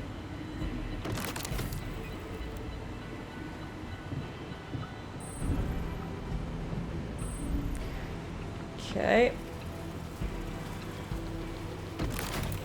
Charges are planted. So now we just need to build the Ark sarcophagus, finish researching, and then build the autopilot device. We might do it. It's gonna be fucking close. It's gonna be a photo finish.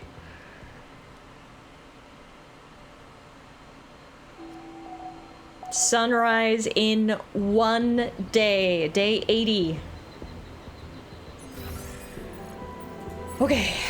We're gonna put shrink on metals. Scientist is on research. I'm going to Rapidium.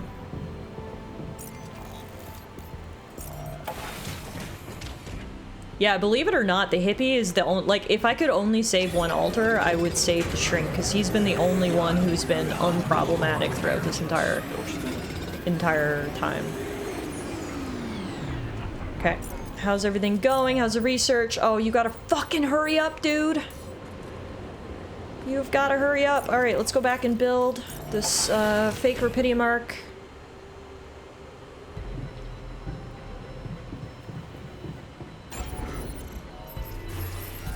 Ark sarcophagus. That's a spooky name.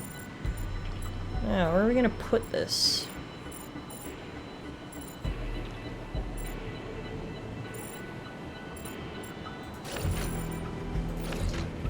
Think that'll work? Nope.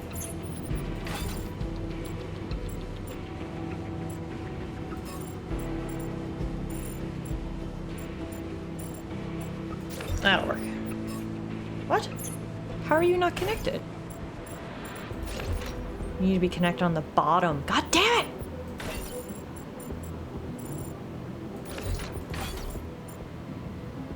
Now you're connected. Okay. Done. So now we're waiting on the autopilot device. Obviously, I don't know what is required to build that, so I'll just go start mining shit. I'm sure it'll need some minerals, so let's just start here. We've got shrink on metals. He's not being very productive, but... Okay, autopilot device done. What do we need to build it? We can build it right now. Oh my god, are you serious? Is that it? Can we do it?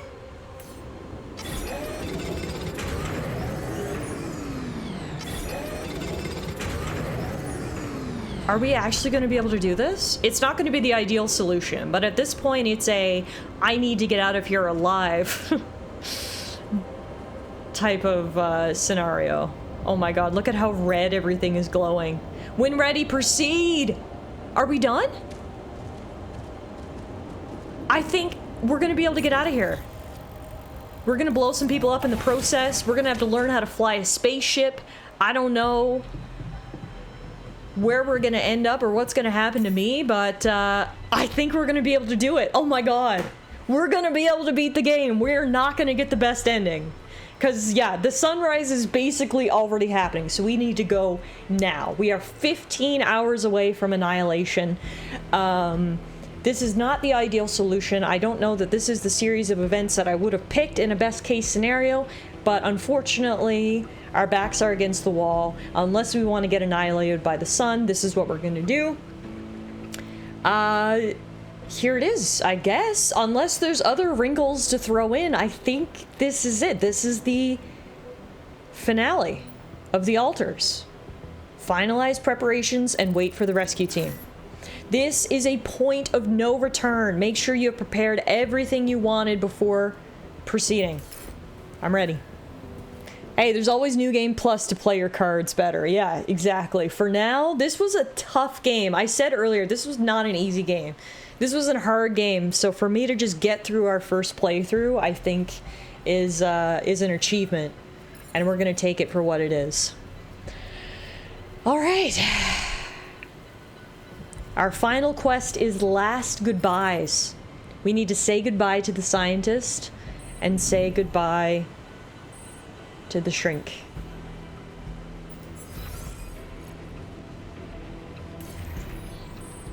It is a very tough game. It's just so much to juggle, and it's just always something going wrong. There's no downtime. There's no time to breathe, to gather your thoughts. There's no time for like trial and error to figure out what your best solutions is.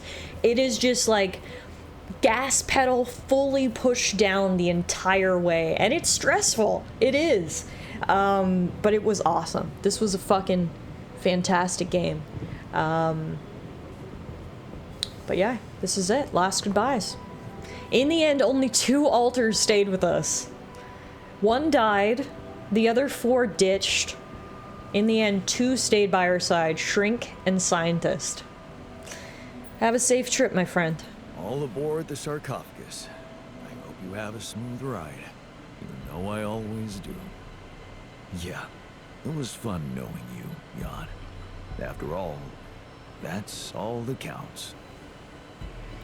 The best possible ending is building 5+ arcs, saving 7 altars, and avoiding killing anyone. It's difficult to pull off, though. Yeah, I can only imagine. I mean, again, this is my first blind playthrough, so I'm just doing my best. I'm fortunate we never got a game over. We did manage to finish from start to finish, no game overs, and I am gonna manage to beat the game, but it was not easy, and we are nowhere close to the best ending, so obviously I've learned a lot from our first playthrough. A New Game Plus run probably would pan out a lot better, but the TLDR is just surviving is a monumental task in and of itself. Like, the fact that we're actually gonna beat the game is an achievement, so I'm gonna not worry too much on all the negatives and all the different things we could have done. I'm not going to try to, you know, pick apart our decisions or whatever. Right now, I'm just happy we're going to finish Act 3.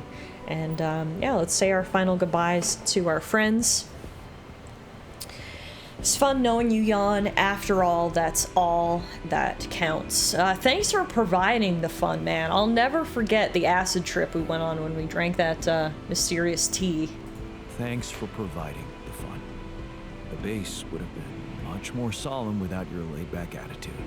Let's see if I can be laid back when we land. All in your hands now, Jan. Good luck with everything. Yeah, it's so funny, because when we first made the Shrink, I was like, oh god, this guy's gonna fucking suck. And in the end, I think the Shrink was my favorite alter. He was always so kind, calm, level-headed. He was not judgmental. He did bring a lightness to the group. The Shrink was the best.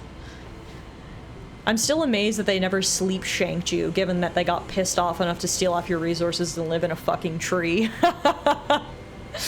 Yeah, that's good. No one stabbed me at night, so that's good. Yes, they deserted, but they didn't kill me, so that's good. That's good. Have a safe trip, my guy. Time to get comfortable in the sarcophagus.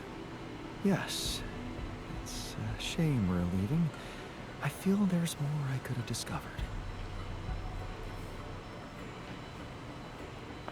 What should we say back to that? You'll have a lot to do on Earth. I wish I could have given you more time. Or, are you kidding? We made it! I feel like the vibe right now is pointing towards option C. That's at least how I'm feeling. But I think option A is probably a good one, too. I mean, hopefully he's just gonna go live his life doing science in the woods somewhere, so... lots of time for that, right? You guys want me to go off, vibes? Are you kidding? We made it? Are you kidding me? We made it. We have Rapidium. Isn't that all you wanted? It's what I thought You finished with 14 arcs? Holy crap, Neo. Like that's crazy. And I'm happy for you, but what? Never mind. See you on the other side, Jan. The best New Game Plus run is to pick exactly the right set of alters so that Technician's the only one unhappy with your Act 2 choice and his rebellion just turns into one dude having a tantrum and wandering off. Alright, looks like we got a call from Earth. The music is kicking in, it seems nice. Did Maxwell propose to you with that much rapidium? Speak of the devil, and here he is. Jan, how are preparations? Is everything ready? Yeah, I'm ready. I'm ready. And your altars? Are they well hidden? Can I be sure you'll keep your part of the deal? I know about Patient 313, and many others, probably. You do? Is that how you're gonna treat my altars as well? And just erase their data if they happen to die?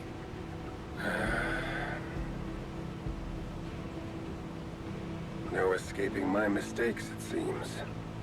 Yes, I admit, unfortunate things happened. Very unfortunate. And I regret them deeply. I didn't want anyone to suffer. But it happened. I can't turn back the clock. All I can do, all we can do, is make sure this tragedy doesn't go to waste. We're so close to changing everything for the better. You can't let me down now. You? What about my altars? Your altars? I know you've grown close, but you need to think rationally. You know you can't give them a normal life on Earth. You'll never be able to do that. What you can do is make their existence really matter. Not just for you personally, but for a much bigger purpose. That's something we can only do together, you and me. Please, just think about it. Don't let emotions get the better of you. No, I don't agree with that. No. I can't agree with that. They're thinking, feeling individuals, not byproducts we can reutilize. Is that what you thought when you were creating them? Or is it just something you want to believe so you can feel better about yourself? Deep down, you know what's the most reasonable thing to do, and safest for you. For me? Yes. You are aware that here if we come don't the follow this threats. through as planned, There they I will are. have to disclose everything to the corporation. What? No, why? Because it would be the truth. About you. Using my knowledge against my intentions. Bastard. Taking advantage of my trust to break the law and do something. Well, we were right about inexplicable Maxwell. For purely selfish reasons. You'd spend a lifetime in jail. Be stigmatized by society. And as for your altars, well, like I said, they have no future anyway. This guy's a fucking asshole. I'm not betraying my altars. I'm not betraying them. Not after all But this. I don't have to know. Whatever promises you made to them, remember, Jan, they are merely quantum simulations of your mind draped in mortal human flesh. You owe them nothing. So I advise you to think this through very carefully. One false move, and you can destroy everything you've struggled for. Or you can come back safely and live your life as you want, a free man. All you need to do is simply smuggle your altars on board the ship as you were told to, and nothing else. Don't overthink it. Do the right thing. The right thing for you, right? Yeah. Okay. Okay. I thought this guy was shifty from the start. Yeah, for sure. For sure. Alright, well, I know what we're gonna do. It's time for us to go meet the rescue team. I assume I go up the airlock to meet them? So, this is it. Thanks for saving my life. Being a home for me. For us.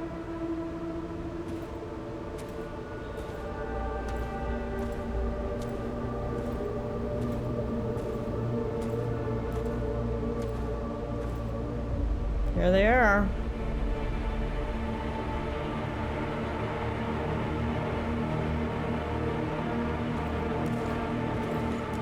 Jan Dolski, this is the Allied Corp Rescue Squadron at your service, sir. Hello.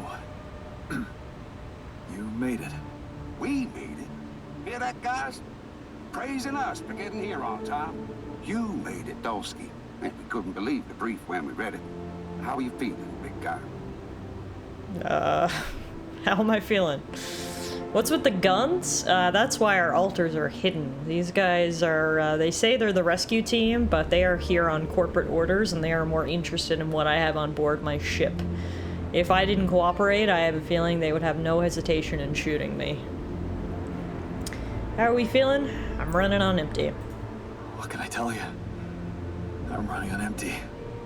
No wonder, buddy. It's a miracle you're still alive. Operating that base, getting it to the other side of the planet, collecting rupidium, all on your freaking own. Yet we've been having heated debates about how you managed it. What do we say back to that? Oh, right. Peacekeepers. Right. Yeah, they're here to shoot peace and love into Jan. Thank goodness their helmets are blacked out so it feels less like murder. Oh, wow. You guys want me to be brutal with this.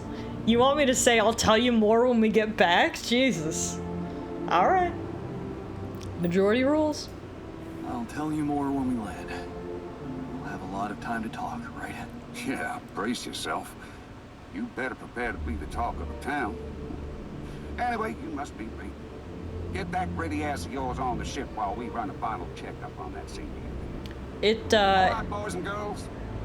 Let's go retrieve some allied corp assets. It's honestly harder that he's nice and friendly.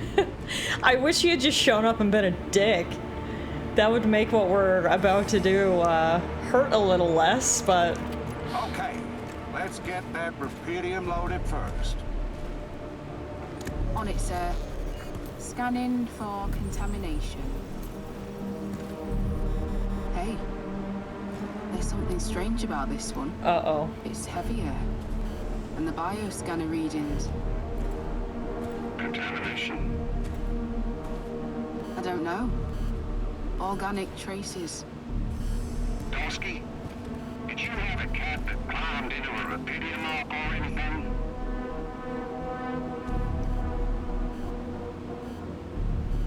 Oh no.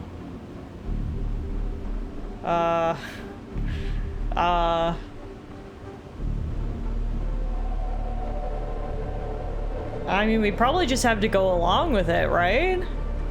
Why did we put the fake one first in the queue? That's a great question.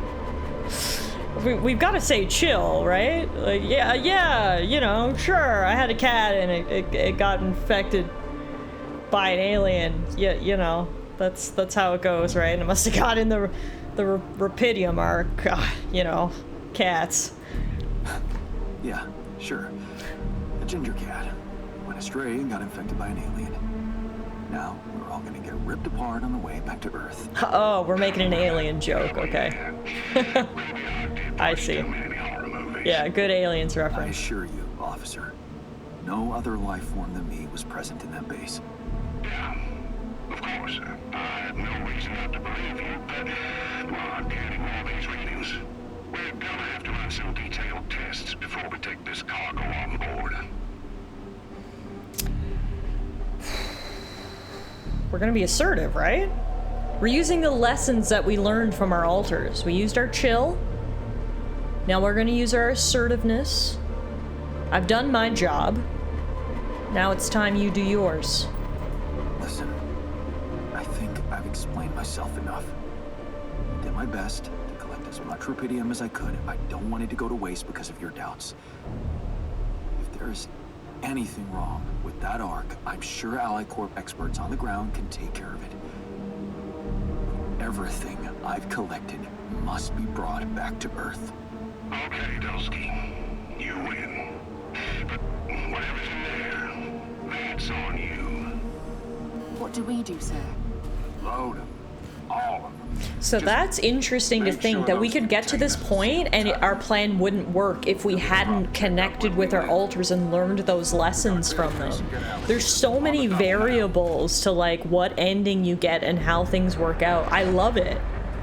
I love it. It's not just straightforward. We were chill when we needed to, we were assertive when we needed to, and I think we're gonna get home.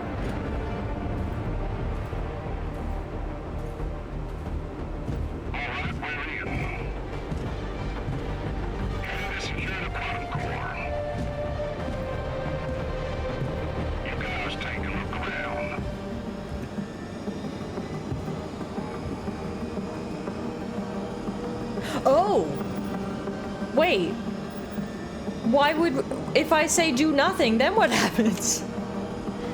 You've seen so many endings? I mean, at this point, we've come too far. If I do nothing...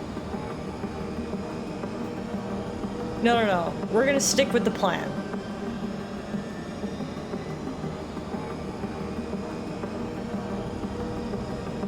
The music is so intense here. And I love how you can see the sun literally coming up over the horizon.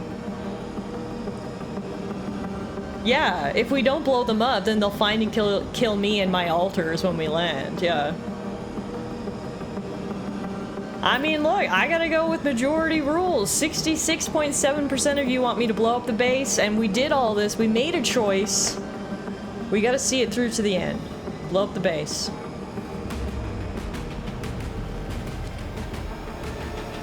Sorry. The road for you.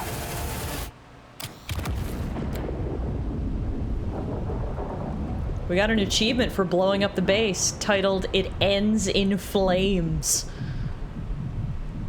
Am I gonna need to load those Rapidium arcs myself now? It's too bad they couldn't have helped with that before we got to that point.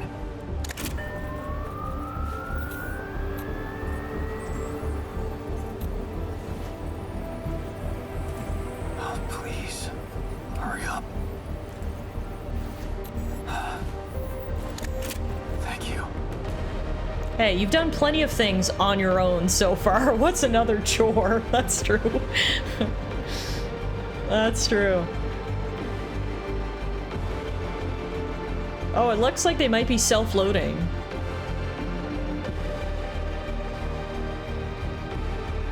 How did I end up here?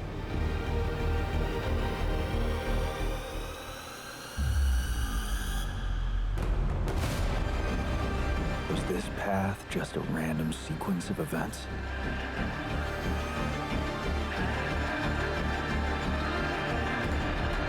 Now I know that there's always another way.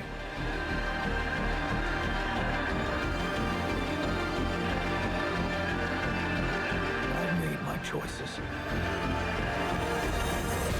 Wherever I go, they will be a part of me.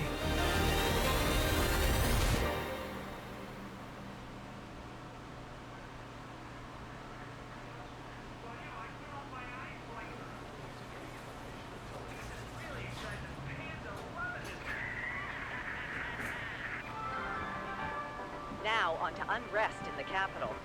Expect roadblocks after another street battle broke out over a warehouse of food supplies. It was the third incident of this kind in the last month, with the total number of casualties estimated to exceed 200. Dolly! Violence, activists from People Against Hunger have been protesting on the streets. I didn't know we took a selfie. Corporations to speed up investments in developing rubidium-grown crops. But ever since AlliCorp announced the success of its rubidium mining mission, predicting a breakthrough in agriculture and biotechnology, not all experts have been optimistic about how big the impact of those developments could really be. We don't know how much rubidium they really brought to Earth, but what we do know is that a long time might pass before they manage to bring back more. Tiff happy to see sheep. Idaho happy to see donuts. People's hopes and boosting share prices. What they should be investing in is securing reliable and abundant sources of rubidium in space. More on that subject in our business segment right after the break.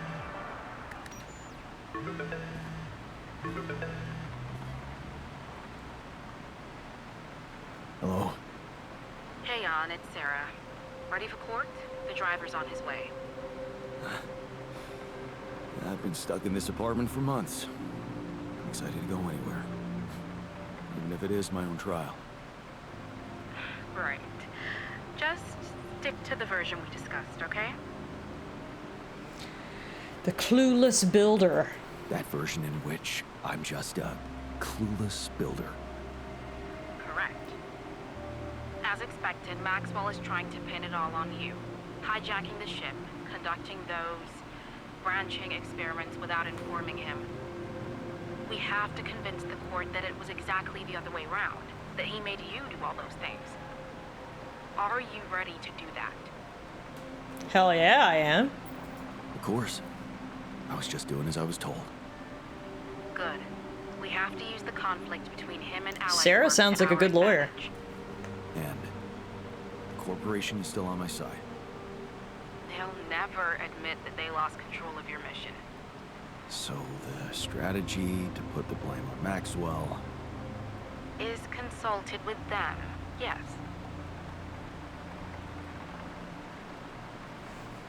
Oh, so the altars got discovered after all? Wait, really? That's what you took from that? It was my understanding that the reason why I'm getting sued is because I hijacked the ship and hid my altars. Because I did that, then Maxwell got pissed and sold me out. That was my understanding. I was just doing as I was told. No, the world's worst events. Fuck Maxwell. Hey, Truby. Sounds smart, I guess. sounds like a smart plan. It's what you hired me for. Keep Ally Corp happy and they will have no interest in complicating your trial. They got Rapidium, and they don't want anyone questioning the methods that were used to get it. So, if I want to play along... You need to make Maxwell look like a madman. I mean, he is. That isn't hard. Maybe that's all he ever was. Maybe that's all he ever was. Okay. So, how did the morning hearings go? Your mission controller testified, Lucas Pena. Not a good one for us, I'm afraid. He defended Maxwell and said that if it weren't for him, you'd never survive and bring back the Rapidium.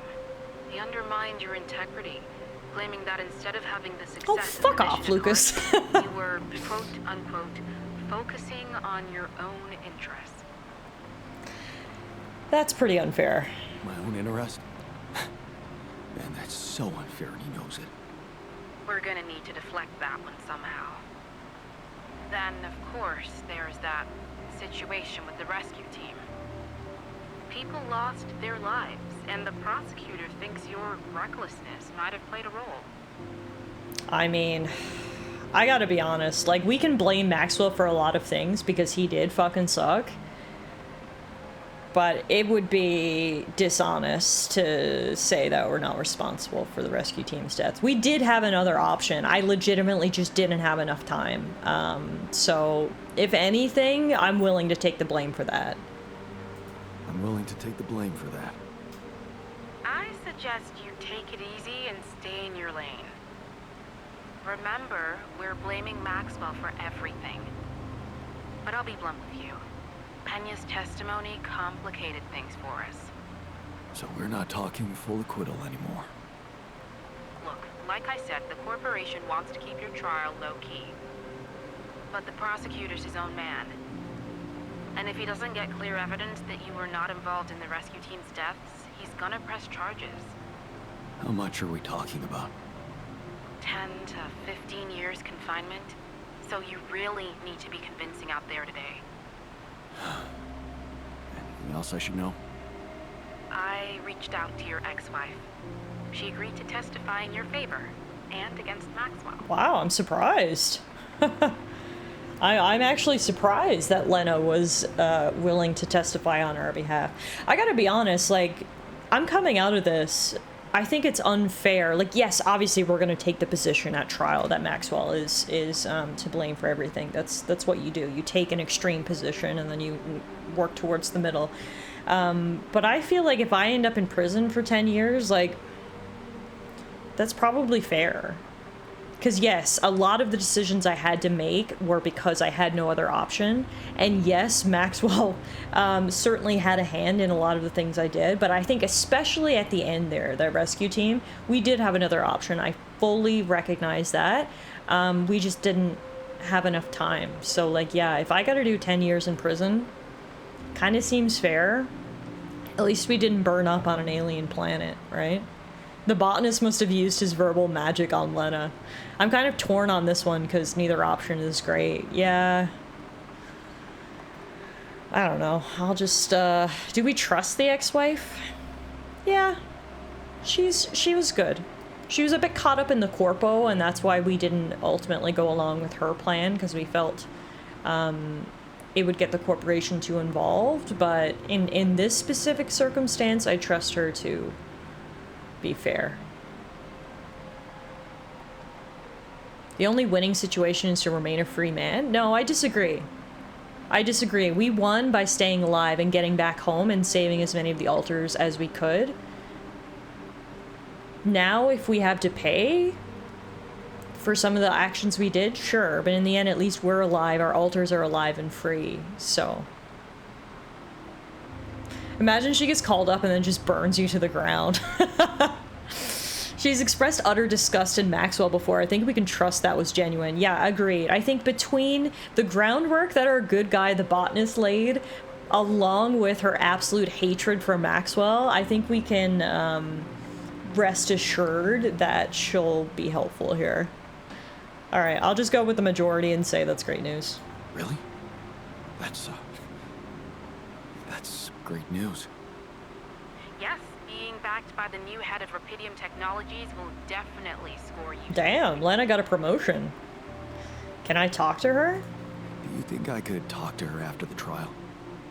Technically, you could, but I'm afraid she's made it very clear that she'd prefer to stay away from, well, everything that concerns you. I mean, fair enough. It's her decision, we'll respect that. Let's practice your testimony. Yeah, no need to do that. My driver just arrived. I should go now. The driver can wait. Are you absolutely sure you've got this? Your future depends on it. I know. Don't worry. I'm ready to face it.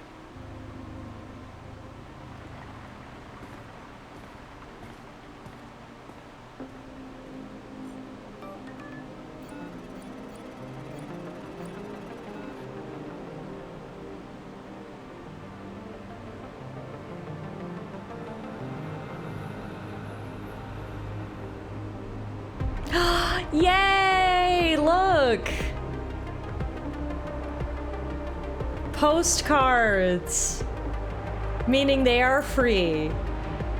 They're out there living their life, scientist and shrink, and sending me decoded messages. Okay, that makes me feel way better. Yeah, worst case scenario, we get 15 years, but we save people's lives. Like, yeah. Obviously, this isn't the best ending, but, like, it isn't as bad as I thought. If we have to take some consequences for saving our lives and the lives of others, we'll take it.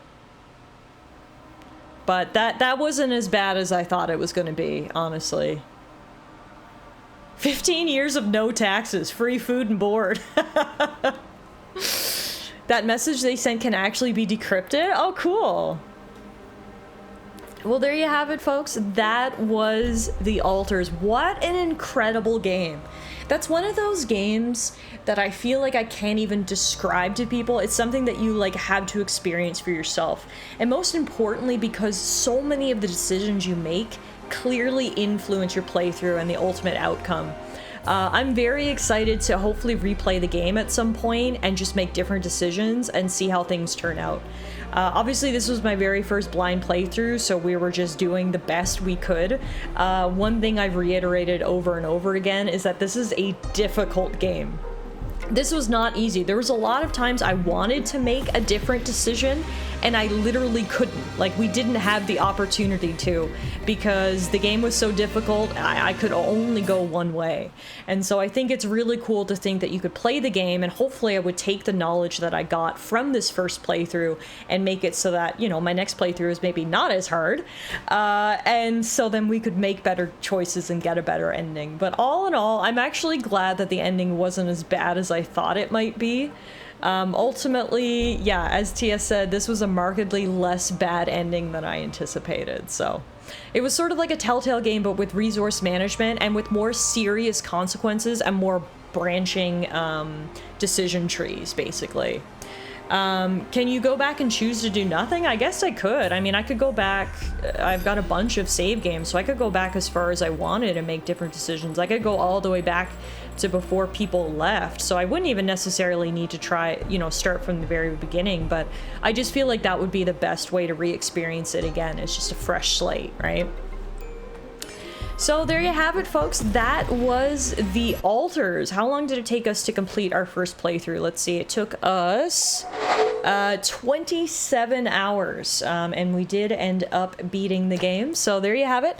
That'll be it for The Altars right now, but I'm definitely not against returning to the game in the future, doing a new playthrough and seeing how things shape up. But for right now, that is the ultimate conclusion of The Altars. So thank you all so much for being here with me over the last 7 streams, 27 hours. This was a very stressful game, as I've said many times before, so I'm really glad I had you guys with me to walk through this. I don't know if this is a similar game, sort of. I always say this about like Dark Souls and stuff. I'm not sure if I could have played this game on my own, because it's a lot to deal with just as one person. So it's really nice to sort of have the community, and we kind of got through this together. So honestly, shout out to you guys for coming along on this journey with me as well. For anyone just joining me today who wants to catch up on what our playthrough looked like, you can head over to my YouTube channel and check it out. I do upload all of the VODs for my Twitch streams over there. That means our entire Altars journey has been uploaded up till this point, so you can see what happened, how we got to that point. But regardless, yeah, that's it for me for today, everybody. We'll be back on Wednesday and Thursday next week. A little bit of a different stream schedule again next week. It'll be Wednesday and Thursday. We will be playing Blueprints and Breath of the Wild on Wednesday and Thursday. So that'll be super exciting. Blueprints is another game that we're getting pretty close to the end of. I'm not sure if we'll beat Blueprints on Wednesday. I gotta be honest, I wasn't expecting to beat Altars today. This was a little bit of a surprise, so maybe we'll surprise beat Blueprints on Wednesday. But regardless, yeah, Blueprints on Wednesday, Breath of the Wild on Thursday. So hopefully I will see some of you guys then. If not, thanks again for hanging out with me this afternoon. This was fantastic. I can't believe we finished the Altars. What a great game. And yeah, that's it for me. Enjoy the rest of your Sunday. To everybody who's still got Sunday left, I think some of you guys on the other side of the pond might be running out of Sunday, but enjoy the rest of your weekend. Hopefully I'll see you guys later. If not, thanks again so much for hanging out. Before we go, I am going to send you guys on a raid. My good friend Sugar Melly is here, and she is playing what is, at this point in August, my game of the year. She is playing Claire Obscure Expedition 33, so we need to go over and say hello to Sugar Melly. Go say hello, go check out this amazing game, Expedition 33, another game I totally recommend along with the Altars. So far this year, 2025, we have had so many good games come out. Holy crap, and we are only in August, so I'm really excited to see what else this year has in store for us. But yeah, go say hello to Melly. I can see TS just put in the chat our raid commands. If you're not a subscriber to the channel, you can copy and paste the first raid, if you are a subscriber to the channel, you can copy and paste the first raid command, and if you're not, you can copy and paste the second one. Let's go flood Melly's chat with lots of love, and yeah, that's it for me. Bye everybody. I will see you guys again real soon.